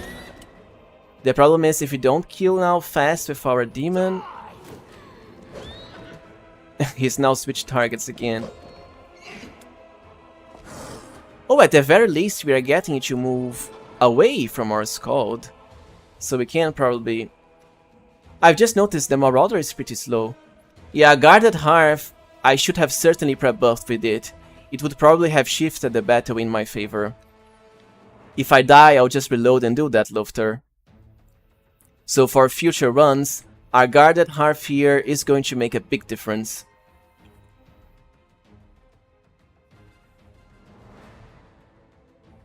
The good thing is, I can also heal my horse now and heal SOSIEL. Let's see if we can drag the slow Calavacus Marauder away. No, we actually can.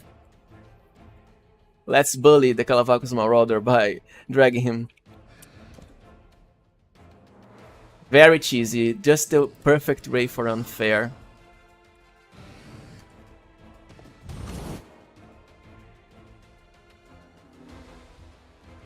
Oh, the damn succubus is actually hitting us.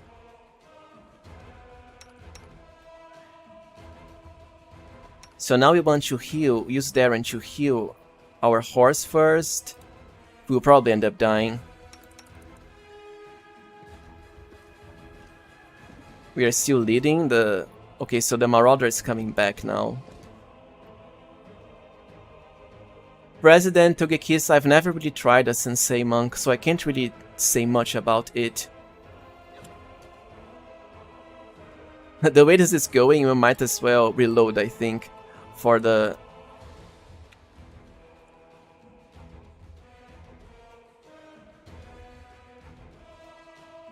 Guarded Hearth, and a way better chance of defeating the enemies. We do have our SKALD, but that's not going to be enough. We might be able to, let's see, we can demonic charge with our demon to gain the advantage, and then we use our our horse to tank the Marauder. Yeah, you are right, I did try using Mark of Justice at the Marauder, but for some reason SEELAH and her pet were stuck trying to attack the succubus instead of the Marauder. I'm not sure why. But that was annoying. I'm not really sure where the Marauder is. Okay, so there he is.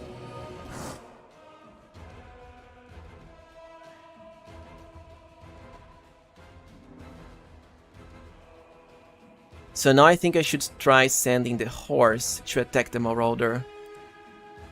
Because the horse at the very least has a chance. Our other characters absolutely don't.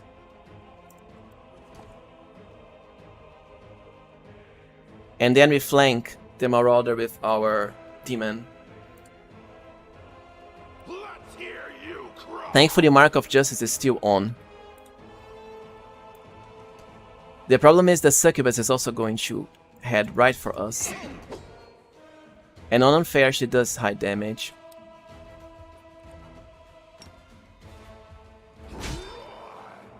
Alright, we are very close to defeating it now. DAERAN should head and heal SOSIEL, because SOSIEL has an adamantine weapon. It's the only way we are going to kill the enemies.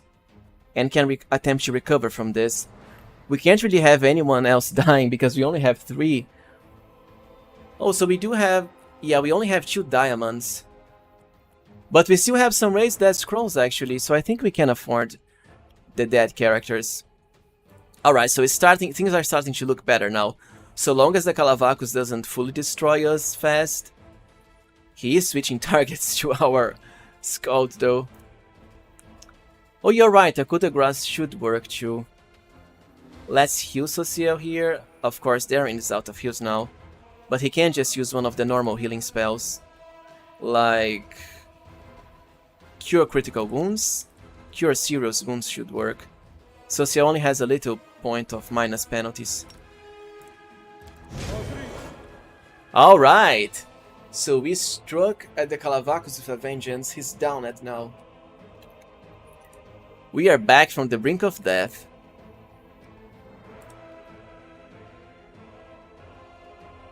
Run them through.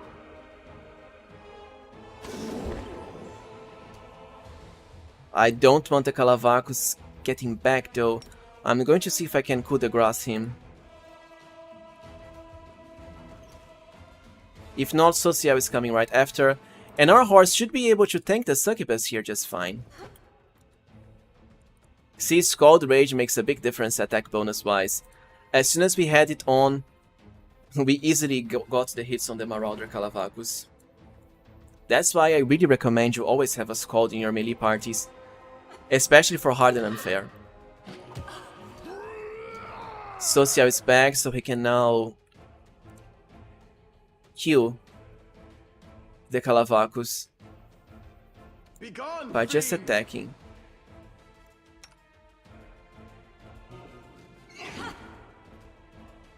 DAERAN can heal our characters if needed.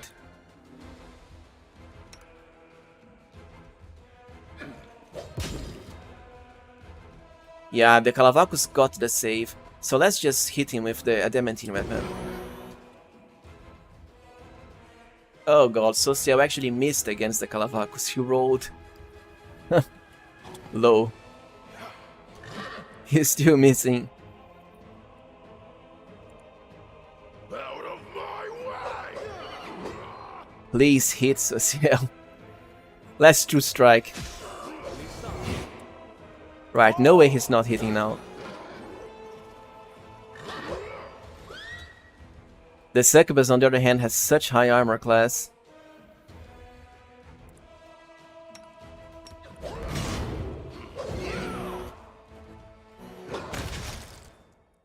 Right, so Sosiel hit, and now we only have the Succubus left. Thankfully for us, the very annoying Incubus enemies are all stuck behind the barrier. It's kinda amusing when things like this happen. Okay, so now we are done. We really got back from the brink of death. Just need this last Succubus here. Rose, I call upon you.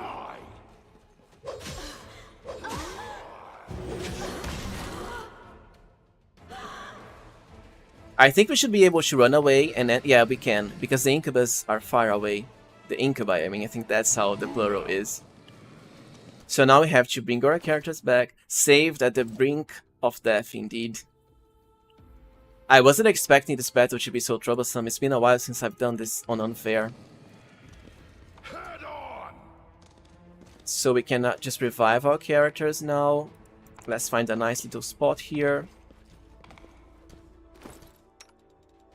Thankfully, even though most of our pets died, they will just get back at full health when you rest. Another reason why pets are so useful, especially for Unfair.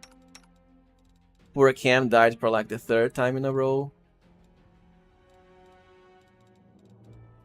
Let's get a raise. Okay, so we have 1 raise dead scroll, but we still have a diamond. And DAERAN can cast raise dead. Rules are made to be broken. For SEELAH. I did survive, Loftur.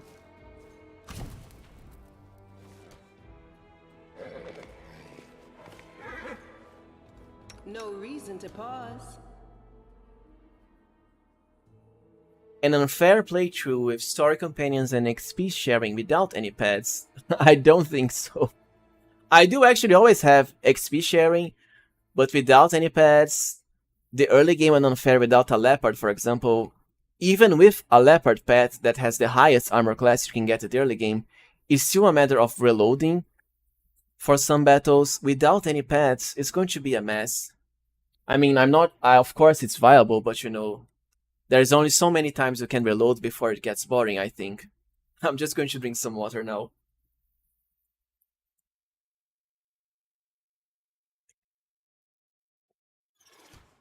Right, so we rest, and then we should be ready for the boss of the area, which is probably going to be a breeze compared to these enemies. No reason to pause, immediately pause, yeah. I also like the one that says no using waiting or something. Let's move already. Yeah, let's move already. I'm losing my temper. Well, CAMELLIA really was the star of the show for this run, wasn't she? Dear sweet CAMELLIA.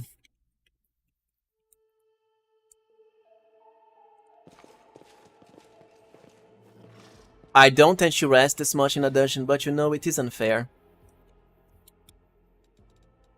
So yeah, because we use the relic, we should still be able to handle the abyssal corruption. So long as we don't fail the religion check here, I think. A hedgehog has spikes to protect its soft. My carefully crafted facade lies DAERAN's in banter, tatters. nice as You usual. have unmasked me. I am tormented by my... Oh yes, CAMELLIA is very helpful, is she not?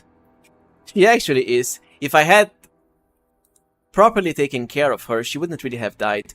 But when you have lots of characters and CAMELLIA is a melee character, it can be somewhat annoying to manage them all. Especially on a stream. Rely on me. Thankfully we have our bubble buffs mod. So 65 buffs applied at once. Just look at that. This would have taken forever to cast manually. As always, turn the annoying Covenant of the Inheritor relic back again. I probably still have to cast some buffs. Time to act. That's good hope. We don't need the Dimension Door wand anymore, so I'm just going to put the Lesser Extent Rod back at its spot. A playthrough with Mad Dog Barbarian and 1 Merc Drovia Druid on hard. It's a blast and a breeze, really. Yeah, Mad Dog is a very strong class, and so is Drovia Druid. Drovia Druid can actually share some pretty powerful spells that you wouldn't be able to get otherwise on your party members. Paths, for example, can all have Aspect of Gorilla to further increase their tripping attempts. Also, we do have to buff our Demon Slayer. Lead Blades, Aspect of Gorilla, and Aspect of Wolf. Set auto cast for Aspect of the Wolf. A bright future awaits us. I think SEELAH... Yeah, she needs to cast Greater Magic Weapon. I forgot to set that up on bubble buffs. Greater Magic Weapon, Primary Hand. Everyone needs it. I might as well have been missing because of that. I forgot to cast Greater Magic Weapon. All of your melee characters should have it.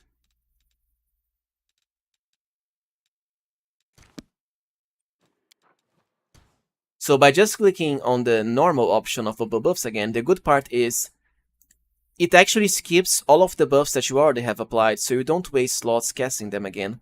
Only the Greater Magic Weapon buffs were cast now, because they are the ones I chose to.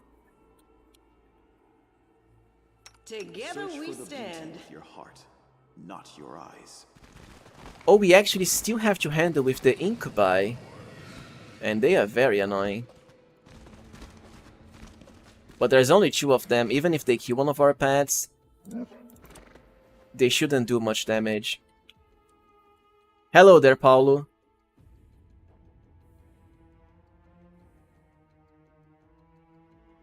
And thank you for joining.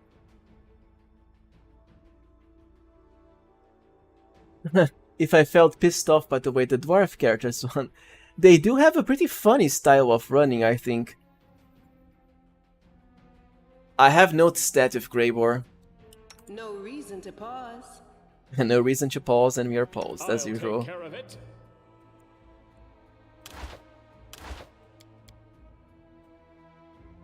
So what we have to do now, Missed me already. our short buffs, might as well go with just protective luck for our pets, because the Incubi do hit hard. I'm not actually sure we need to fight them.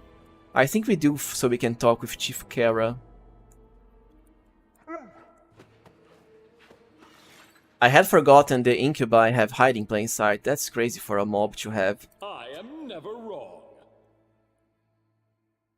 I always forget to cast 1 buff or 2. There's so many of them to keep in count of. Smile, the world's not ending just I yet. need the voice of So the protective spirits. luck with Cam. Peter, that's actually a nice question. So, True Seeing, let's see if I can find it here. True Seeing will only bypass concealment based on illusion sources.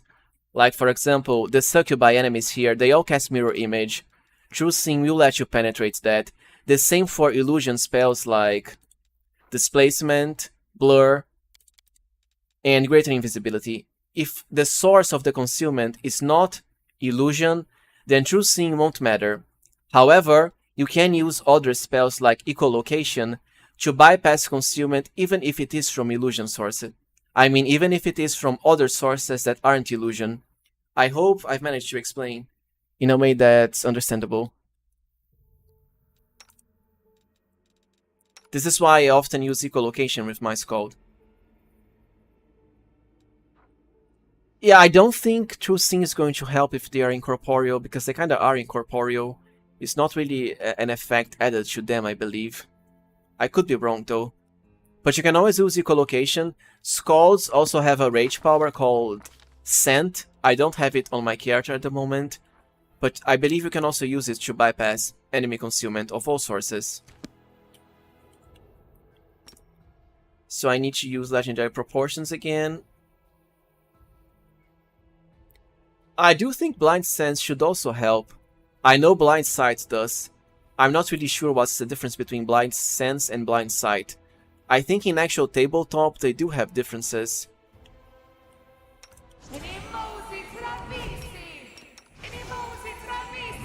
Well, now that battle was a mess. We only have the Incubi. We might as well go all out on them, as to not have our characters die here. Even one death is annoying because if we revive the character, they are unbuffed and fully dispelled. Legendary Proportions is gained at level 13, so that's spell level 7 for Arcane casters, and also the Nature casters. Camellia is one of them. Clerics don't gain it by default. Some domains might give them it though. Echolocation and Thought Sense, I'm not really sure. I think for gameplay purposes they might work the same, as far as letting you bypass enemy concealment. I know as far as role-playing and, you know, tabletop mechanics, they are different, like one lets you read the thoughts of the enemy and sense them mentally, while other lets you detect invisible enemies. And so on. What's on your mind? I wonder. I actually forgot what I was going to buff with. It's what happens when you talk a lot. Right, so... Oh yeah, Protective Luck with Camellia. I always pronounce this wrong. So Protective Luck on our pets. A little bit of chance to extend the Protective Luck duration. We aren't going Fortune Hacks, I'm saving it for the boss now. We have already rested enough times here. Look at all of the blood from the carnage. Some of it is our blood even. Only the pets need Protective Luck. Terry, a Crusader Cleric, well, I'm going to make a guide about Cleric and I'll talk about Crusader Cleric there. I think they can actually be pretty great because of the bonus feats you get. Also, they do have one spell slot less per level, but because in Wrath we can just merge with the Angel Mythic Path, I mean, they can easily overcome that weakness. And they do get the Special Fighter feats, I believe.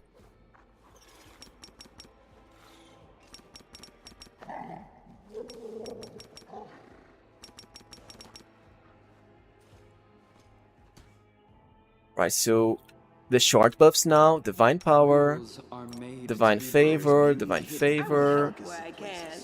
Sense Vitals. Oh yeah, the loss of a domain can be annoying, but once again, we can compensate that with Impossible Domain. At the very least, I would certainly go with like a Cleric of Erastio, so you can get either Animal Domain or Community Domain for free. My choice would be Animal Domain for your first one. Because, you know, pets are always great. I always like when the characters all cast spells at the same time.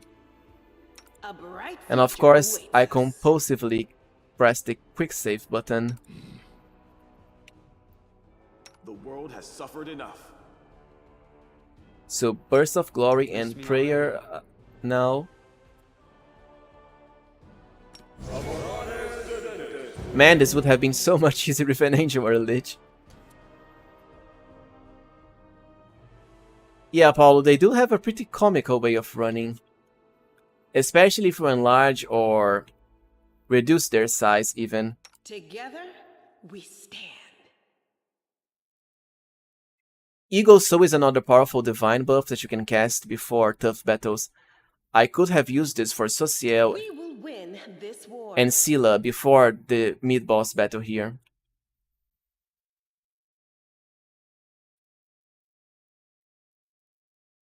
My skills are absolute. So we go for the haste now. No one stands in my way. No reason to pause. We already have Good Hope, yeah, so we are golden now. It's time to act. Thankfully we have the advantage on the Incubi. We can actually destroy the barrier and they will all come from one side. so we can get them to attack our pets. I will help where I can. Let me help. Oh yeah, so we might as well cast Inspiring Commands too for the further boost to armor class. The Incubi have pretty high. Open your heart to me.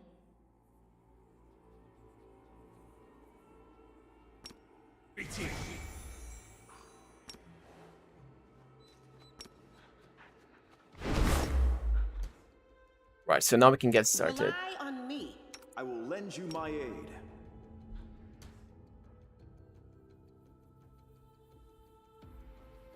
For the next time, I'll certainly remember to cast Guarded Hearth here. So Chief Kara is actually still alive.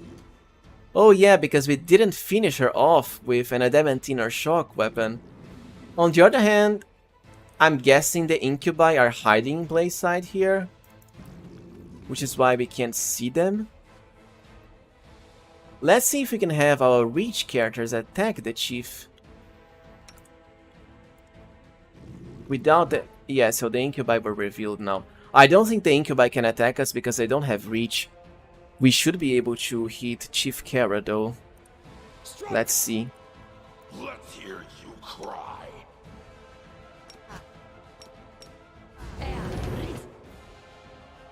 If only our pets weren't in the way. Run them through. You should have run! I don't think I'm getting a way of hitting her here. My way. Oh wait, so we were able to do it with our SKALD. So perhaps if I move my other characters back, and we can see if we can end the fight. Oh wow, she still hit us. Right, she's definitely not going to last longer against our Demon Slayer. Oh, and we can even hit the Incubus. That's cheesy. Haha, poor Incubi. They're going to be cheesed by us. So I'm guessing the best way to do it is not to teleport at the boss. Because we can hit both the boss and also the annoying Incubus enemies with our enlarged characters with reach weapons from afar. And they can do anything against us. For the enemies to decide here and here, you can just send your pets to tank. That's going to be pretty good. Hear you cry. We'll wait until they're all down, and we can kill them afterwards with adamantine or electricity after they get felled and we remove the barrier.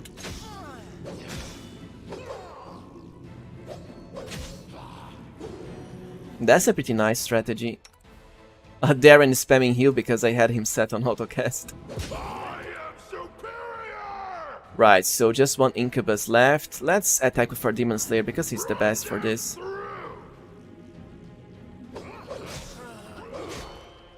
Alright, so now we can deal with the barriers. That's a nice strategy I just learned for next time. Way better to do this. Gift to you! Let's have Camellia deal with one of the barriers. Right, so... oh, we actually only have to deal with one. Begone, fiend! SOSIEL alone should be able to do this. Fall! I will bring down the divine wrath! Although we can also have Cam attack from... with her shock rapier now. Oh damn it, the Incubus got up. Thankfully he was dealt with fast.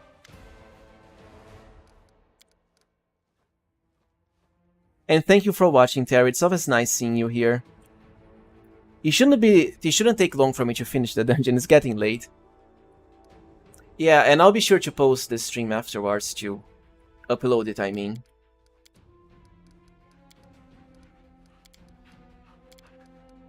I'm not sure if talking with her... Foos, you gave yourself over to this underface. I always like the options that say Foos.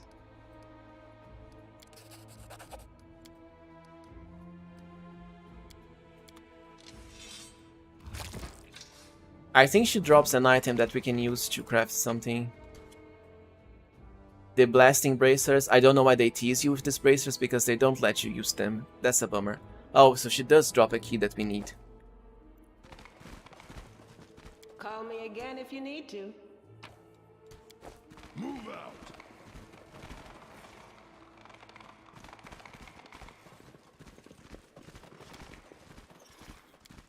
I'm losing my Just a temper. question, friend. How long do you think it's taking between, you know, when I speak and you guys receive the message? I wonder if you're getting too big of a delay. Because I did improve my internet connection recently, so I wonder if it's making a difference. Petter, Demon Mythic Path for a Trickster. Looks like we already have a spammer there. Don't click on that if assuming that's a link.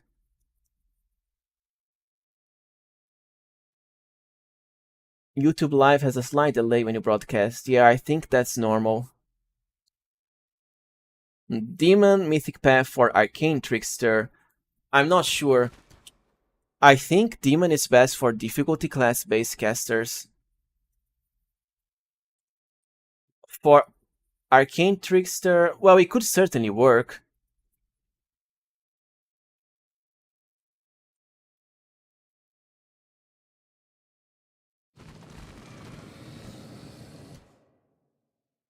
So we should be able to handle the boss now.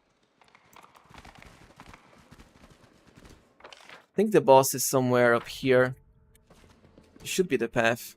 I'll take care of it.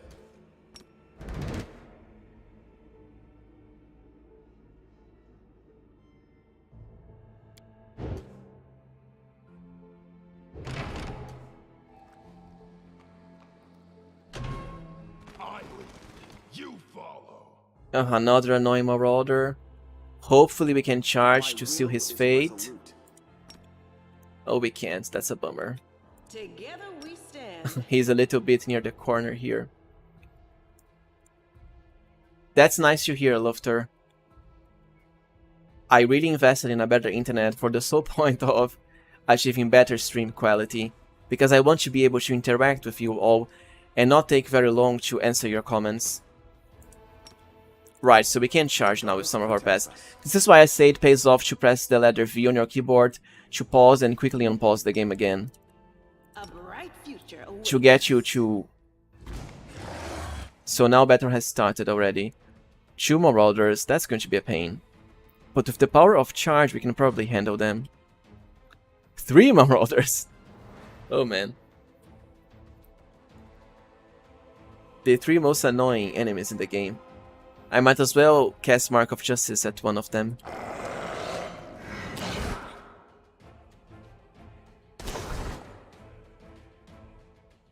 We do have to hit with our characters too. The reach weapons ones. Cam, I didn't want her to attack. DAERAN is blocking the way of our SKALD. Okay, so amusingly enough, we knocked the Marauder down. It's kind of funny because it's such a big enemy, but they can still be knocked down, even on unfair. So when I say pets are powerful, especially the tripping pets, this is why. Even on unfair, we are able to knock the enemy down with our pet attacks. Personally, I abused Greater Invisibility here. You are right, I should actually have cast Greater Invisibility on some of my characters. It can help a lot. And I didn't do it. So one of our pets has taken heavy damage. I'm going to heal with DAERAN. Our Demon Slayer should swiftly take care of the knocked down Kalavakos here. And CAMELLIA can probably flank some of them now. Wide open. Yeah, this Kalavakos is done for. I think he's down already. So let's have CAMELLIA kill The him. spirits demand your blood. How much attack rating my main character has? Let's see. Our first hit.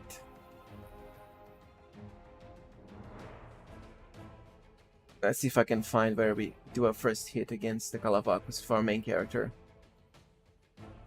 We get an attack of opportunity. So that's 51. +6 from favorite enemy, and we do have power attack on. Also, we aren't really fully buffed. We are still missing, let's say, Visions of Madness, Guarded Hearth. This is why SKALD, another reason I mean why SKALD are so great. We have +4 from SKALD, and also another +2 here from Rage. That's from a SKALD too. And because we have Finian, we should be able to bypass some of the Kalavaku's armor class, or not. I guess he doesn't really have any AC from armor. Only from natural. And he's taking a -4 penalty from prone. Yeah, so Petter, when I say that characters can actually have a lot more attack bonus that only shows in combat, this is part of it. For example, my sheet only shows 29. During combat it's actually 50 something. That's a pretty big difference. We want to be attacking the other one now.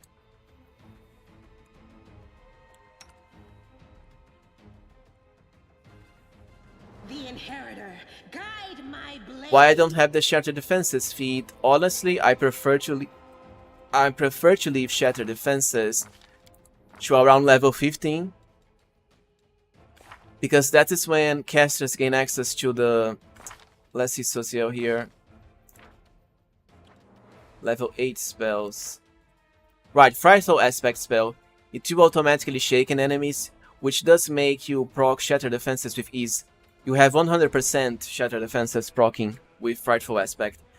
Enemies cannot resist Frightful Aspect unless they are immune to fear. They will always take the shaken effect. Also, I don't particularly find Shatter Defenses that needed.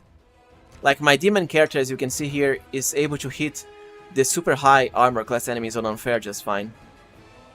Even without some powerful buffs.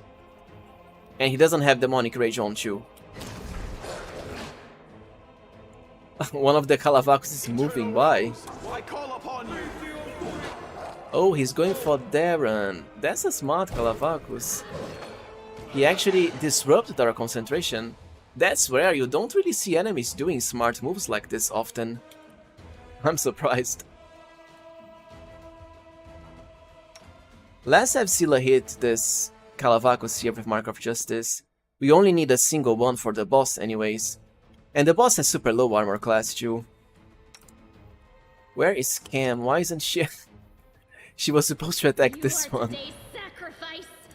Begone, fiend! This Kalavakus is pretty smart, I might say.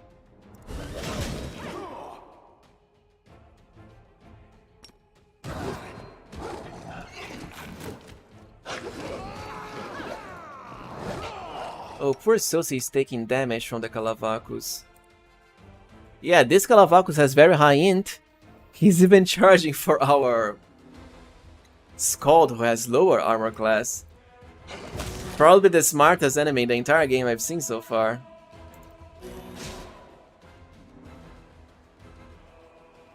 This one at the very least is almost close to death, so everyone will soon be able to focus on that one.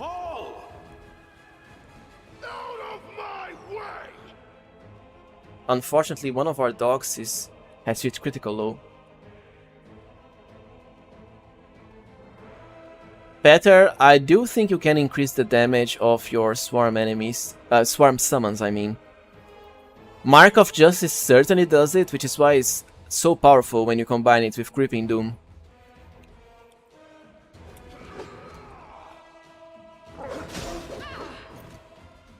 Please die already, Mr. Kalavakus, before you kill my poor dog.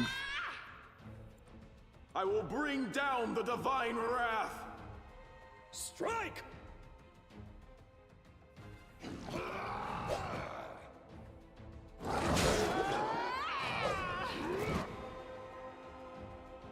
The miss fast here. I should have turned Demonic Rage on you. I am underestimating the Kalavakus enemies. Shouldn't be long now though. Alright, so he fell already. Now we only have a single one left.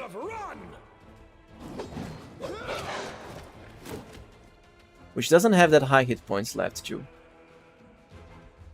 The only viable path for a druid is a summoner.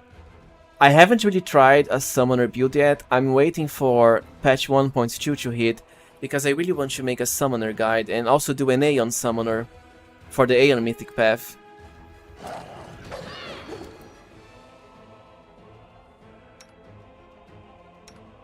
I'm starting to think Camellia should definitely go for Evil Eye against the enemies here. Better than waste time attacking. The Calavacus is running again, why? That's somewhat dumb of him. He's going to eat a lot of attacks of opportunity. This will hurt.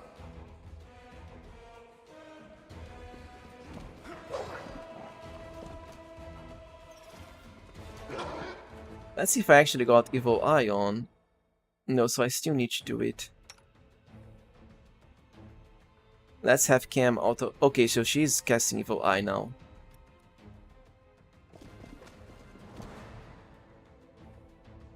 His armor class should be more manageable now. But we really don't want to have the Calavacus hit. Like, we can just circle around, I think. Look at all of the misses the Calavacus is taking. I'll cut you wide open. Probably the most annoying armor class enemy here. The Succubi at least are pretty easy to defeat.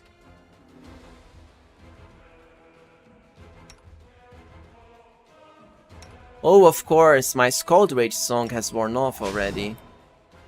So just turn the Scald Rage once and we hit the Calavacus. Sorry for the misplay there, guys. Now I think we really only have the boss left. Lead on. Yeah, there's a little room here. I think there might be some enemies, I'm not really sure. I know there's an NPC we can talk here, and after that, ahead of us is the boss. So... Onwards! I can't recall if there's any enemies nearby.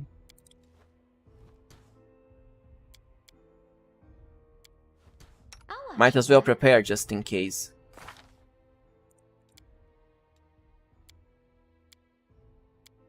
Oh, we do have to heal our dog who is at terminally low health.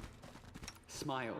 The world's not ending. You know, the good thing about doing Blackwater on Unfair is that after this, nothing can really compare to the annoyance and difficulty. Only Midnight Fane, I think.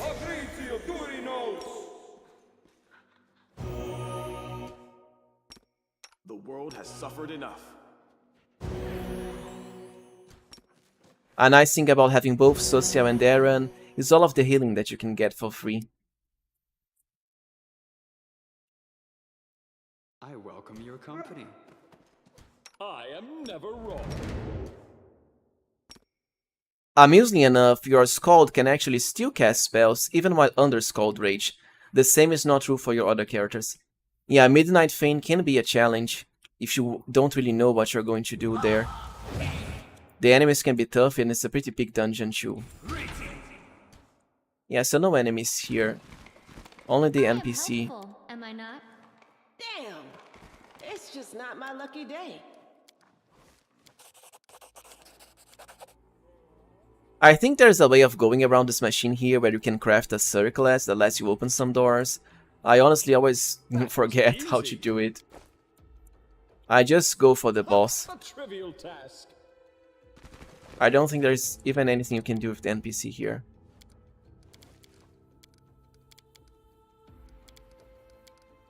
We can actually give her a merciful death. She doesn't drop anything though. Pay attention! Right, so this purple area here before the boss with lightning, as far as I'm aware, you can craft a circlet to avoid the damage, or you can just have a character with freedom of movement. Let me help. I think I have some casts of it with my... yeah, with my... So let's do it on our dog. And you can actually bypass... Oh, so we are still taking damage. Electricity damage, anyways, we have resistance, so who cares? Our dog can actually turn the machine on. He's a very dexterous dog. So now we only have the boss left. Let's see how... Well, as usual, fortune hacks with I heard the Cam. voice of the spirits. Just, you know, to be safe.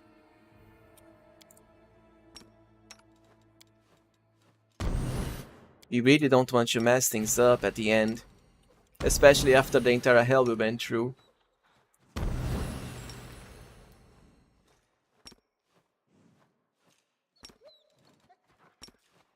At the very least, we didn't have to reload once.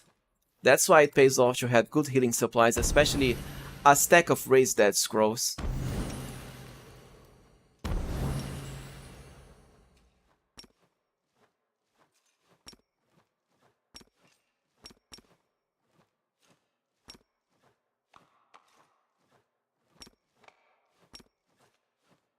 Just drink some water now. Still need fortune hacks nor pets. A mod to stack chant 1000 times instantly. Yeah, that would be great. Actually, you can use bubble buffs to use fortune hacks when you show round level here and press abilities. So you can buff all of your characters at once with fortune hacks, but you still have to spam chant. Because fortune hacks is a limited usability, you can only cast it once per character before rest. I like to save it for, you know, manual casting. What? Protective luck, because you can do it as many times as you want, I leave 2 bubble buffs. True, the buff's important. But yeah, it's kinda crazy how high you can extend the chant or the duration to chant or cackle. I even got something like 5 minutes at once. The problem is, of course, you need to have the patience of a saint to extend it to these super high durations. Like 1 minute, that's certainly enough for the boss battle now. The boss should die very fast. He will spam, what's the spell called? Sunburst, I think. It can blind your characters, but it doesn't deal much damage, even on unfair. Hello Majima Goro, everything's going pretty fine so far. We are actually at the boss of the area now, so pretty close to the end. Nice to see you here. Right, so now our short buffs as usual. Oh, skip the pleasantries. Burst of Glory and Prayer. Not a lefty, no, it won't work with Greater Enduring spells. I know because I have Camellia. I actually did try that once, which is why I know it can last for 5 minutes and higher, but it won't trigger. Can you imagine if it actually triggered Greater Enduring spells? It would be even more overpowered than it already is. For other short buffs, the self-buffing cleric ones, like Divine Favor and Divine Power. I wonder. Sense Vitals. Let's move already. I will help where I can. I will lend you my aid. Also Eagle Soul for both Sosiel and SEELAH. Eagle Soul is one of the best buffs in the game, but it only works on good aligned characters. Vrock Spores on unfair, yeah, they can do high damage. Something you can do against Vrock Spores, however, I don't think any of my characters can cast it at the moment. But the spell Protection from Arrows Communal will actually reduce the damage from Vrock Spores. So it can be good investing into it on a character like NENIO. Only the Arcane casters get it, I don't really have any of the moment. Bards and Skalds don't, you have to be a full Arcane. No, Majima, this one is actually on the latest patch, but not beta. Beta killed the game performance for me, so I reverted back to the normal latest patch, which is 1.1 something. It's time to act! Oh, you are right, NENIO will have to use 2 slots because it's her opposition school. On the other hand, Protection from Arrows Communal has a very long lasting time. I think it's 1 hour of real time, so you only have to do it once. But it does share slots with the haste spell. It's a level 3 spell, I think. We will win this war. Oh, it's nice knowing that SEELAH can also heal with disease. I didn't know that, Vagrant. I don't think I ever tried. The goddess protects us. Right, so, okay, so Inspiring Command with SOSIEL. Fighting for a righteous cause is certainly I think different all of from our other single buffs are done already. The former is more Oh, I almost forgot Eagle Soul. It's one of the best buffs, but only good aligned characters can get it. A +4 Sacred bonus to Strength is super rare, the same for Sacred to Armor class, and you even gain a bonus to Initiative and some minor regeneration too, which is fast healing too. So we should be ready now. For future runs, you might also consider having SOSIEL use Visions of Madness and attack rolls whenever you face the Calavagus demons, because as you've watched from this run, they are very annoying to handle. Probably the toughest of the Cyber Demon enemies here. Right, so I think I actually forgot to use Inspiring Command. Or did I? Yeah, I still have it using Inspiring Command.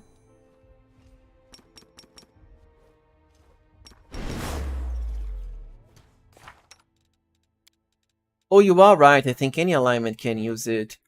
It will make the other alignments sickened or staggered, however. You're correct. My mistake. Which does make this even more useful. The problem is, well, staggered is very annoying, but I think we might be able to become immune to it through freedom of movement. I know for Darren's Oracle Curse, which makes him staggered, if you have freedom of movement, you can become immune to this. Thank you for the good luck wish, Majima. Yeah, unfair demon runs are very rare. But honestly, I would much rather have been doing this with an unfair Lich or Angel. They're just so much more, you know, fun to play and easy. At this part of the game at least, at Chapter 3. Demons do get pretty fun, but only at Chapter 4 in my opinion. Because that is when you get your extra minor aspect and also your major demonic aspect. I'll take care of it.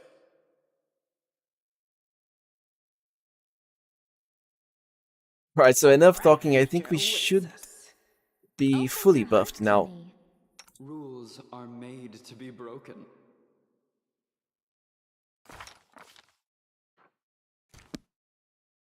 I don't even think we need a lot of buffs for this battle, because you can just turn the barrier off and then defeat the boss without having to handle the annoying demons that will spawn.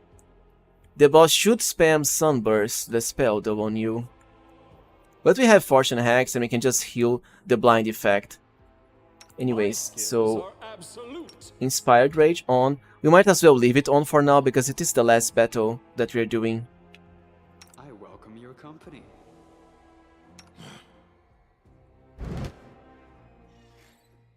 And let's go.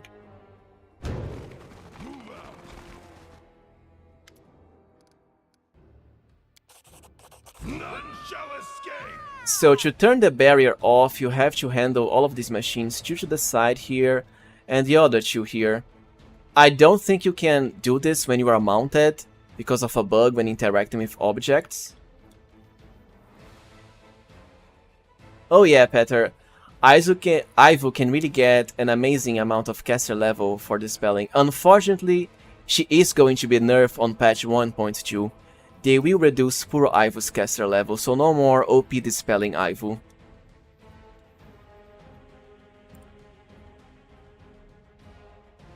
So let's send our characters that aren't mounted to handle the machines.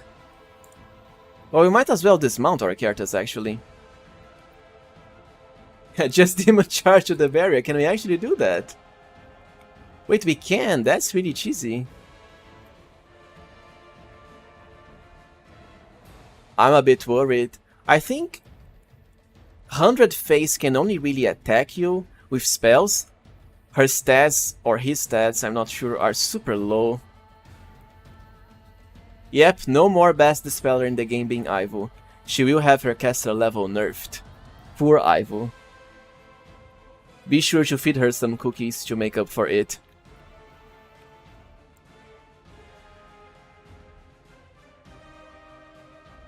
I haven't really tested Not a Lefty to see if this greater dispel nerf is also affecting liches. You can charge it, Nirvan. Let's see if we can do it. Hopefully I don't die. It should speed things up. Meanwhile, we are going to get our other characters to the machines here. So, okay, so the wolf here. CAMELLIA. Let's have her go here. Demons probably spawn from these platforms. We might as well just dismount our other characters, otherwise we can't interact with the items. The machines, I mean. Thankfully, dismounting is very fast, you just have to click on the saddle up ability.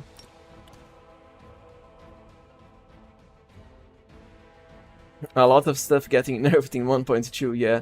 So long as they don't nerf Elemental Barrage affecting weapon attacks, that is going to be a big loss when they ever do it. I hope it never happens, really.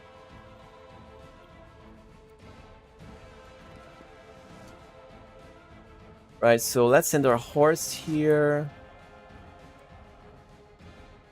SEELAH to this machine. The machines spam electricity at you, but you know it doesn't matter, even on unfair. Just go with resist energy and protection from allergy communal.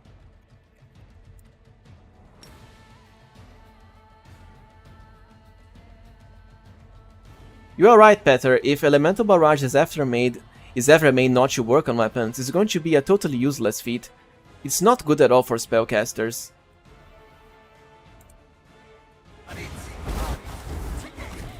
So you're right, we did teleport to the barrier.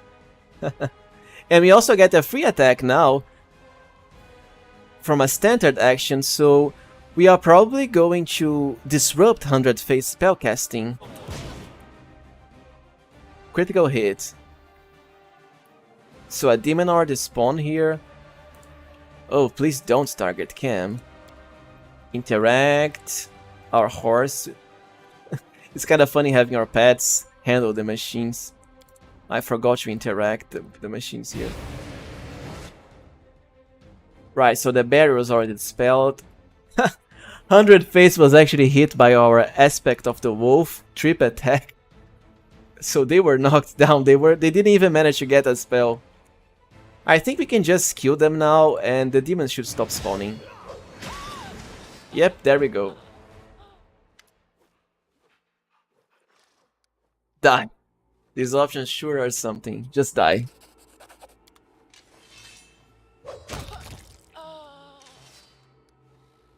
Yep, our horse is a very dexterous horse. Valiant can use his hoofs to both attack and also interact with the machine. Or perhaps to just beat the machine. After all, they do have bite attacks.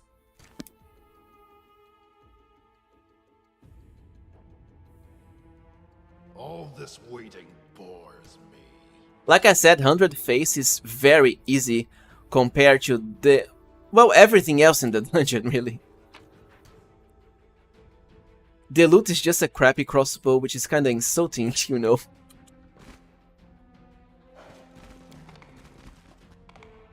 We can interact with the machine now. We failed, they're gonna check.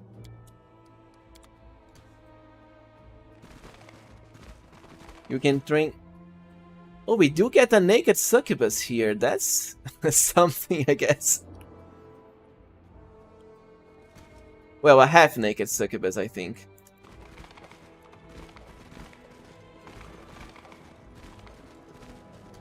So now we can just cast our haste again.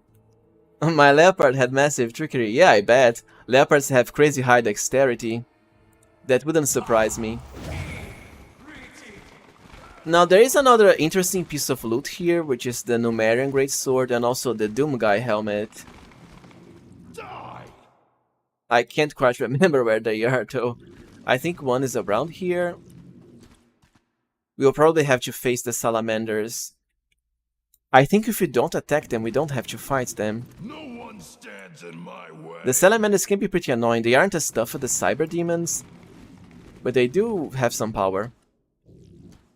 No reason I have to mount my characters again. I will help where I can. Yeah, amusingly enough, Ivo does have use magic device as a skill, and she does have high charisma for it too.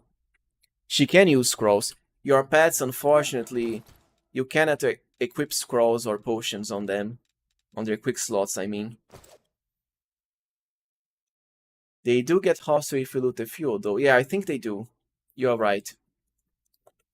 Missed me already.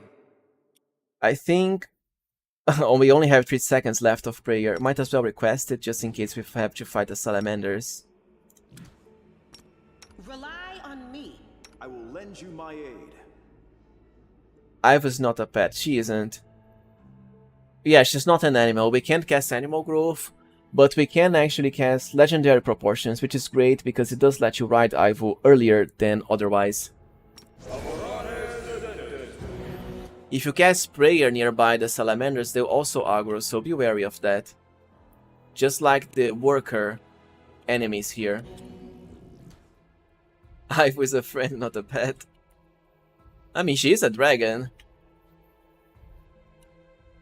Would be nice if AZATA had some dragon-only buffs to empower Ivo even further. I'll watch your back. Oh, so we still have Fortune hacks on, that's great. We can cheese the salamanders here with it then. After all, why not? Oh, skip the pleasantries. Together we stand. I want to send my pets ahead, so in the case the salamanders aggro, they won't target my glass cannon characters. So let's just block the salamanders with the pets. Search for the beauty with your heart, Sosiel needs to ride his not your dog too. eyes. Yeah, Vagrant, there is a room that lets you do that. I kinda missed it. I always end up missing that. Because you have to interact with the machine in a proper way. A Cavalier Halfling on Demon Mythic Path riding a leopard from level 4. Small but angry, that's right. Actually, you know your Halfling can probably ride a leopard as soon as level 1, so long as we cast Reduce Person on the Halfling. But I might be wrong though. It might work, however.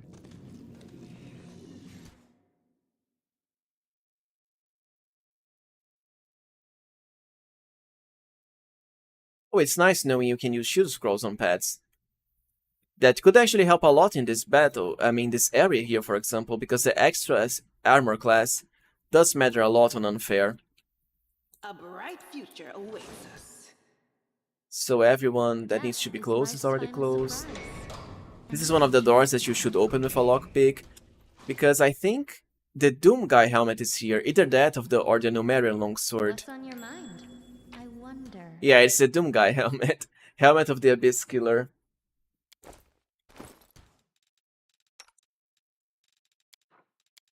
We can actually equip it.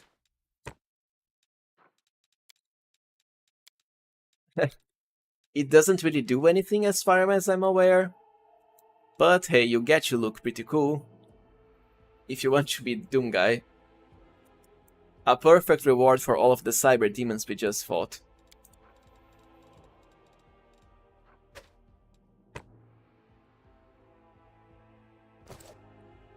Yeah, Ivo can work with legendary proportions. Also, you can reduce the size of your character through Reduce Person to ride Ivo earlier too.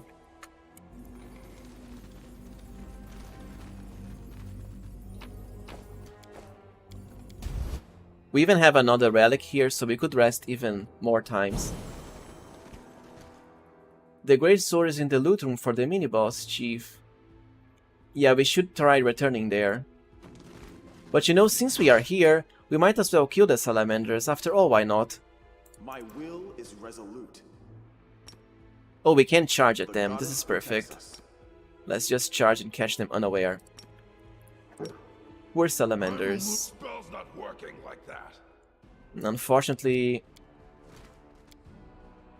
We should move. our reach characters are blocked by the door. Well, Anyways. Let me help. Eternal Rose, I call upon you! They are a lot weaker than the cyber demons. Tiny halfling, and that's a very tiny halfling if you cast Reduce Person on him.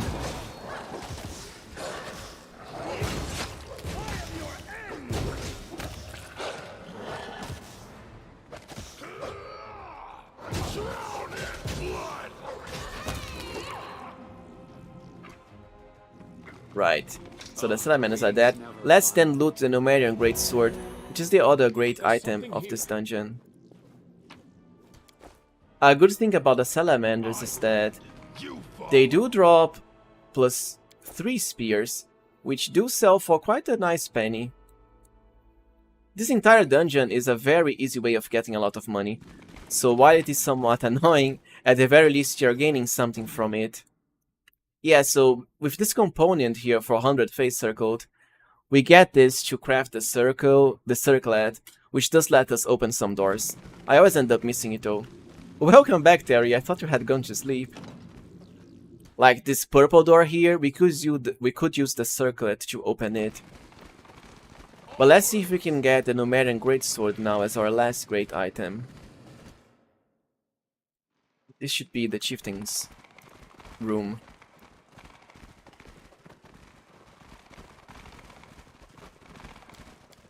I'm not sure if it's here. Might be in one of the locked doors. Unfortunately, we are out of lockpicks. The Numerian Greatsword can be useful for spellcasters, but you know, at the same chapter you can get the quarterstaff of the War Mage, which is a lot better, because of the increase you get to your difficulty class. The Numerian Greatsword also does that, but it's temporary only. The quarterstaff of the War Mage has that as a permanent effect. I don't know if there's any enemies left here, so I'm just going to buff in case. Spells, poisons. The art of killing is so diverse these days. A shame one life is not enough to master them all. How do you level up quickly in this game? Well, honestly, by doing all of the content, you can also turn experience share off for other characters, but I don't do that. I like to level my other characters as well. So check here, only active companions receive experience. I have it off. If you turn it on, your main party members will gain more experience at the cost of your side party members not gaining any. You certainly do level up faster than in Kingmaker though. My skills are absolute. Right, so we open this door with a lockpick.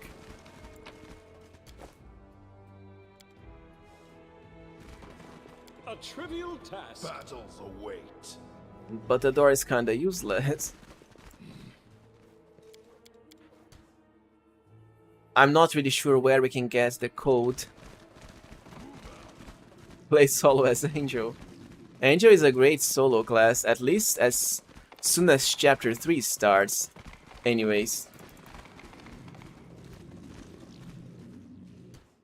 I think this is it for the doors we managed to open. Yeah, I think the Greatsword was indeed in that room.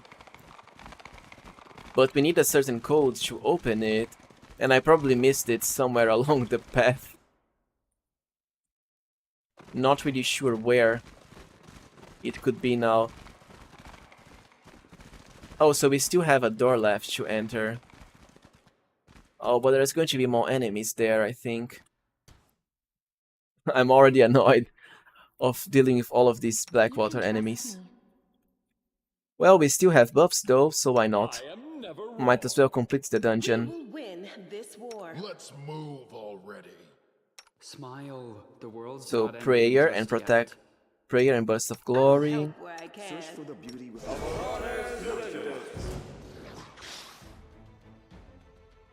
Yeah, Demon Kineticist is very powerful. I do have a guide and a build for it. Unfortunately, looks like we already aggroed the enemies because of the prayer effect. The sad part is, can we open the door? However, let's see if we can do it in battle. Otherwise, we'll have to retreat so we can open the door. Yeah, I'm not getting any interaction with the door here. Kingmaker is very slow. Yeah, it is somewhat slow. I do feel it's a longer game than Wrath, however. Wrath has a lot more replay because of the mythic paths, though. So let's retreat so we can open the door. Blocked by a simple door. So much for our demon party. And to think a door would be our toughest enemy. We should move. Yeah, you are right, Majima, that Kineticist is a very solid class, but mostly after you reach level 13. For Deadly Earth, of course. One of the cheesiest abilities in the game.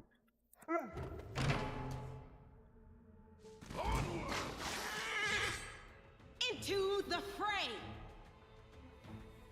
Begone, fiend!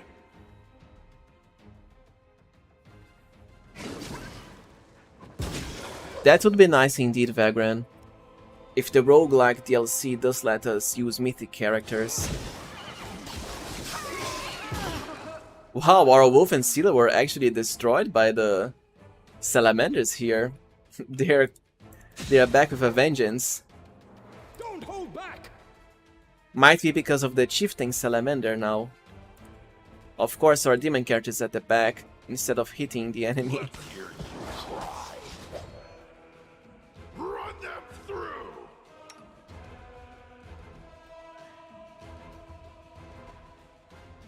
Oh, so that's a lot of salamanders we have. No wonder poor SEELAH got destroyed. Yeah, WoW is a very powerful ability for level 11 too. And you can hit the enemies multiple times if you cast it outside of battle. Majima, I don't think there's any news for the first DLC, only that it's going to release on March 4th. So pretty soon.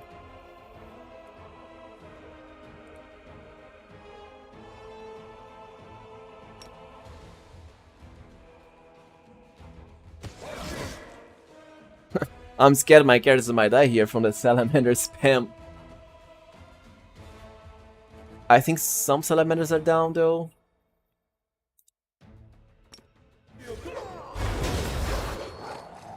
Right, at least our demon boss character came here now, so he's easily going to take care of the salamanders. Just watching him go. All it took was for him. But I think one of our dogs fell. Probably, I'm guessing the Salamander Overseer is their leader here, and is the one that's really attacking us. Sosiel is probably toast since he fell from his dog. But we still have one pet here. So let's focus on the Overseer Salamander now. Out of my way! Strike.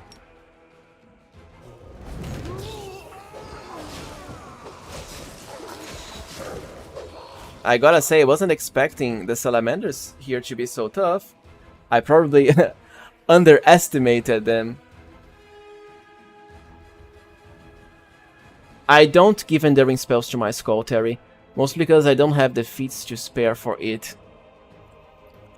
Man, it's certainly going to be something if we die from the salamanders. It could happen. Just to show you never to underestimate any enemy on unfair, I guess. The spirits demand your blood. You should have run. Because I think two of our pets... Yeah, two of our pets fell, and SEELAH's horse is almost dead.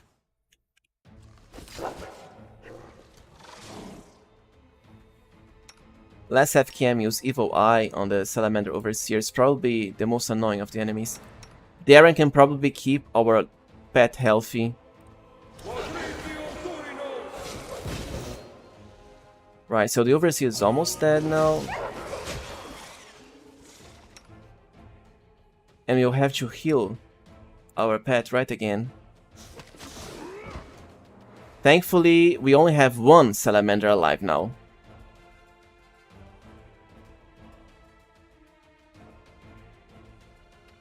We might as well start using the lightning rod to kill them.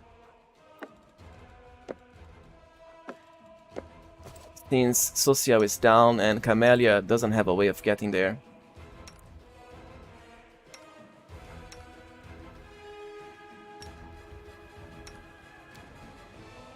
So let's zap the dead salamanders with lightning.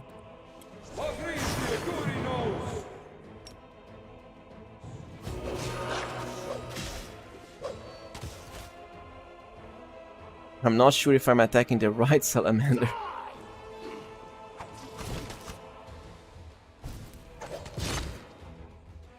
Alright, so Cam can probably take care of the other ones from her weapon enchantments now. Oh, the salamanders are getting up again. Go for their hearts! That's some pretty fast regeneration on their part. This will hurt! Let's hear you cry! This strike! My masterpiece! Superior! So go Cam, I'll cut sacrifice you the salamanders for us. I am your end! The spirits demand your blood! Well, I gotta say, I wasn't expecting the salamanders here to be so tough. I welcome your company. We only have a single diamond left, I think. Anyways, we did defeat the entire dungeon. With some deaths too. But no reloads, which is what really matters, I guess. I'm going to leave SEELAH and SOSIEL to be revived back at the capital. I do have the teleportation circle, so as soon as I leave the dungeon, I can teleport right back to the capital. Which is the wisest course of action here, because we are low on supplies. If you wanted, you could just return to this dungeon right after. Bores me. Well everyone, I think this is it for the Blackwater Dungeon, and I do hope you've enjoyed this stream, and that the quality has also improved over my first stream because of the better internet I have now.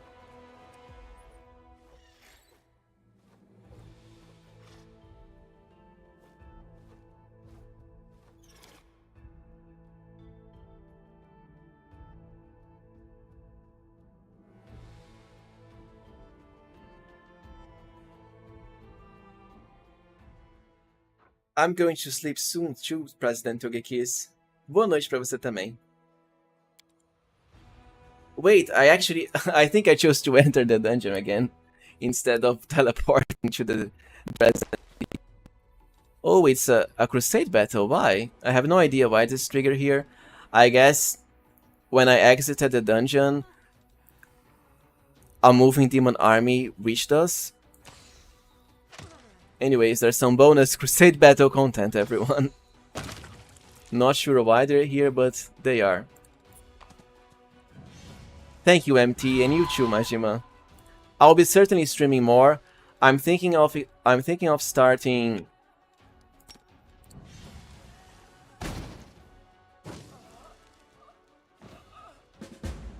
streaming both for a legend run and also a gold dragon run, starting from chapter 5 onwards, of course, which is when you actually get those classes, mythic paths I mean. Also so I can later make guides about them, so why not play with them meanwhile, to get some material for the guides later on. Good night, Alexi. Thank you for joining and also for the channel membership. Yeah, so now we can use the teleportation circle to go right back to our safe city of Dresden, where we can rest and recover our strength. So this really is it for the stream, everyone. I hope to see you all later, especially with soon to come Legend and Ghost Dragon streaming content.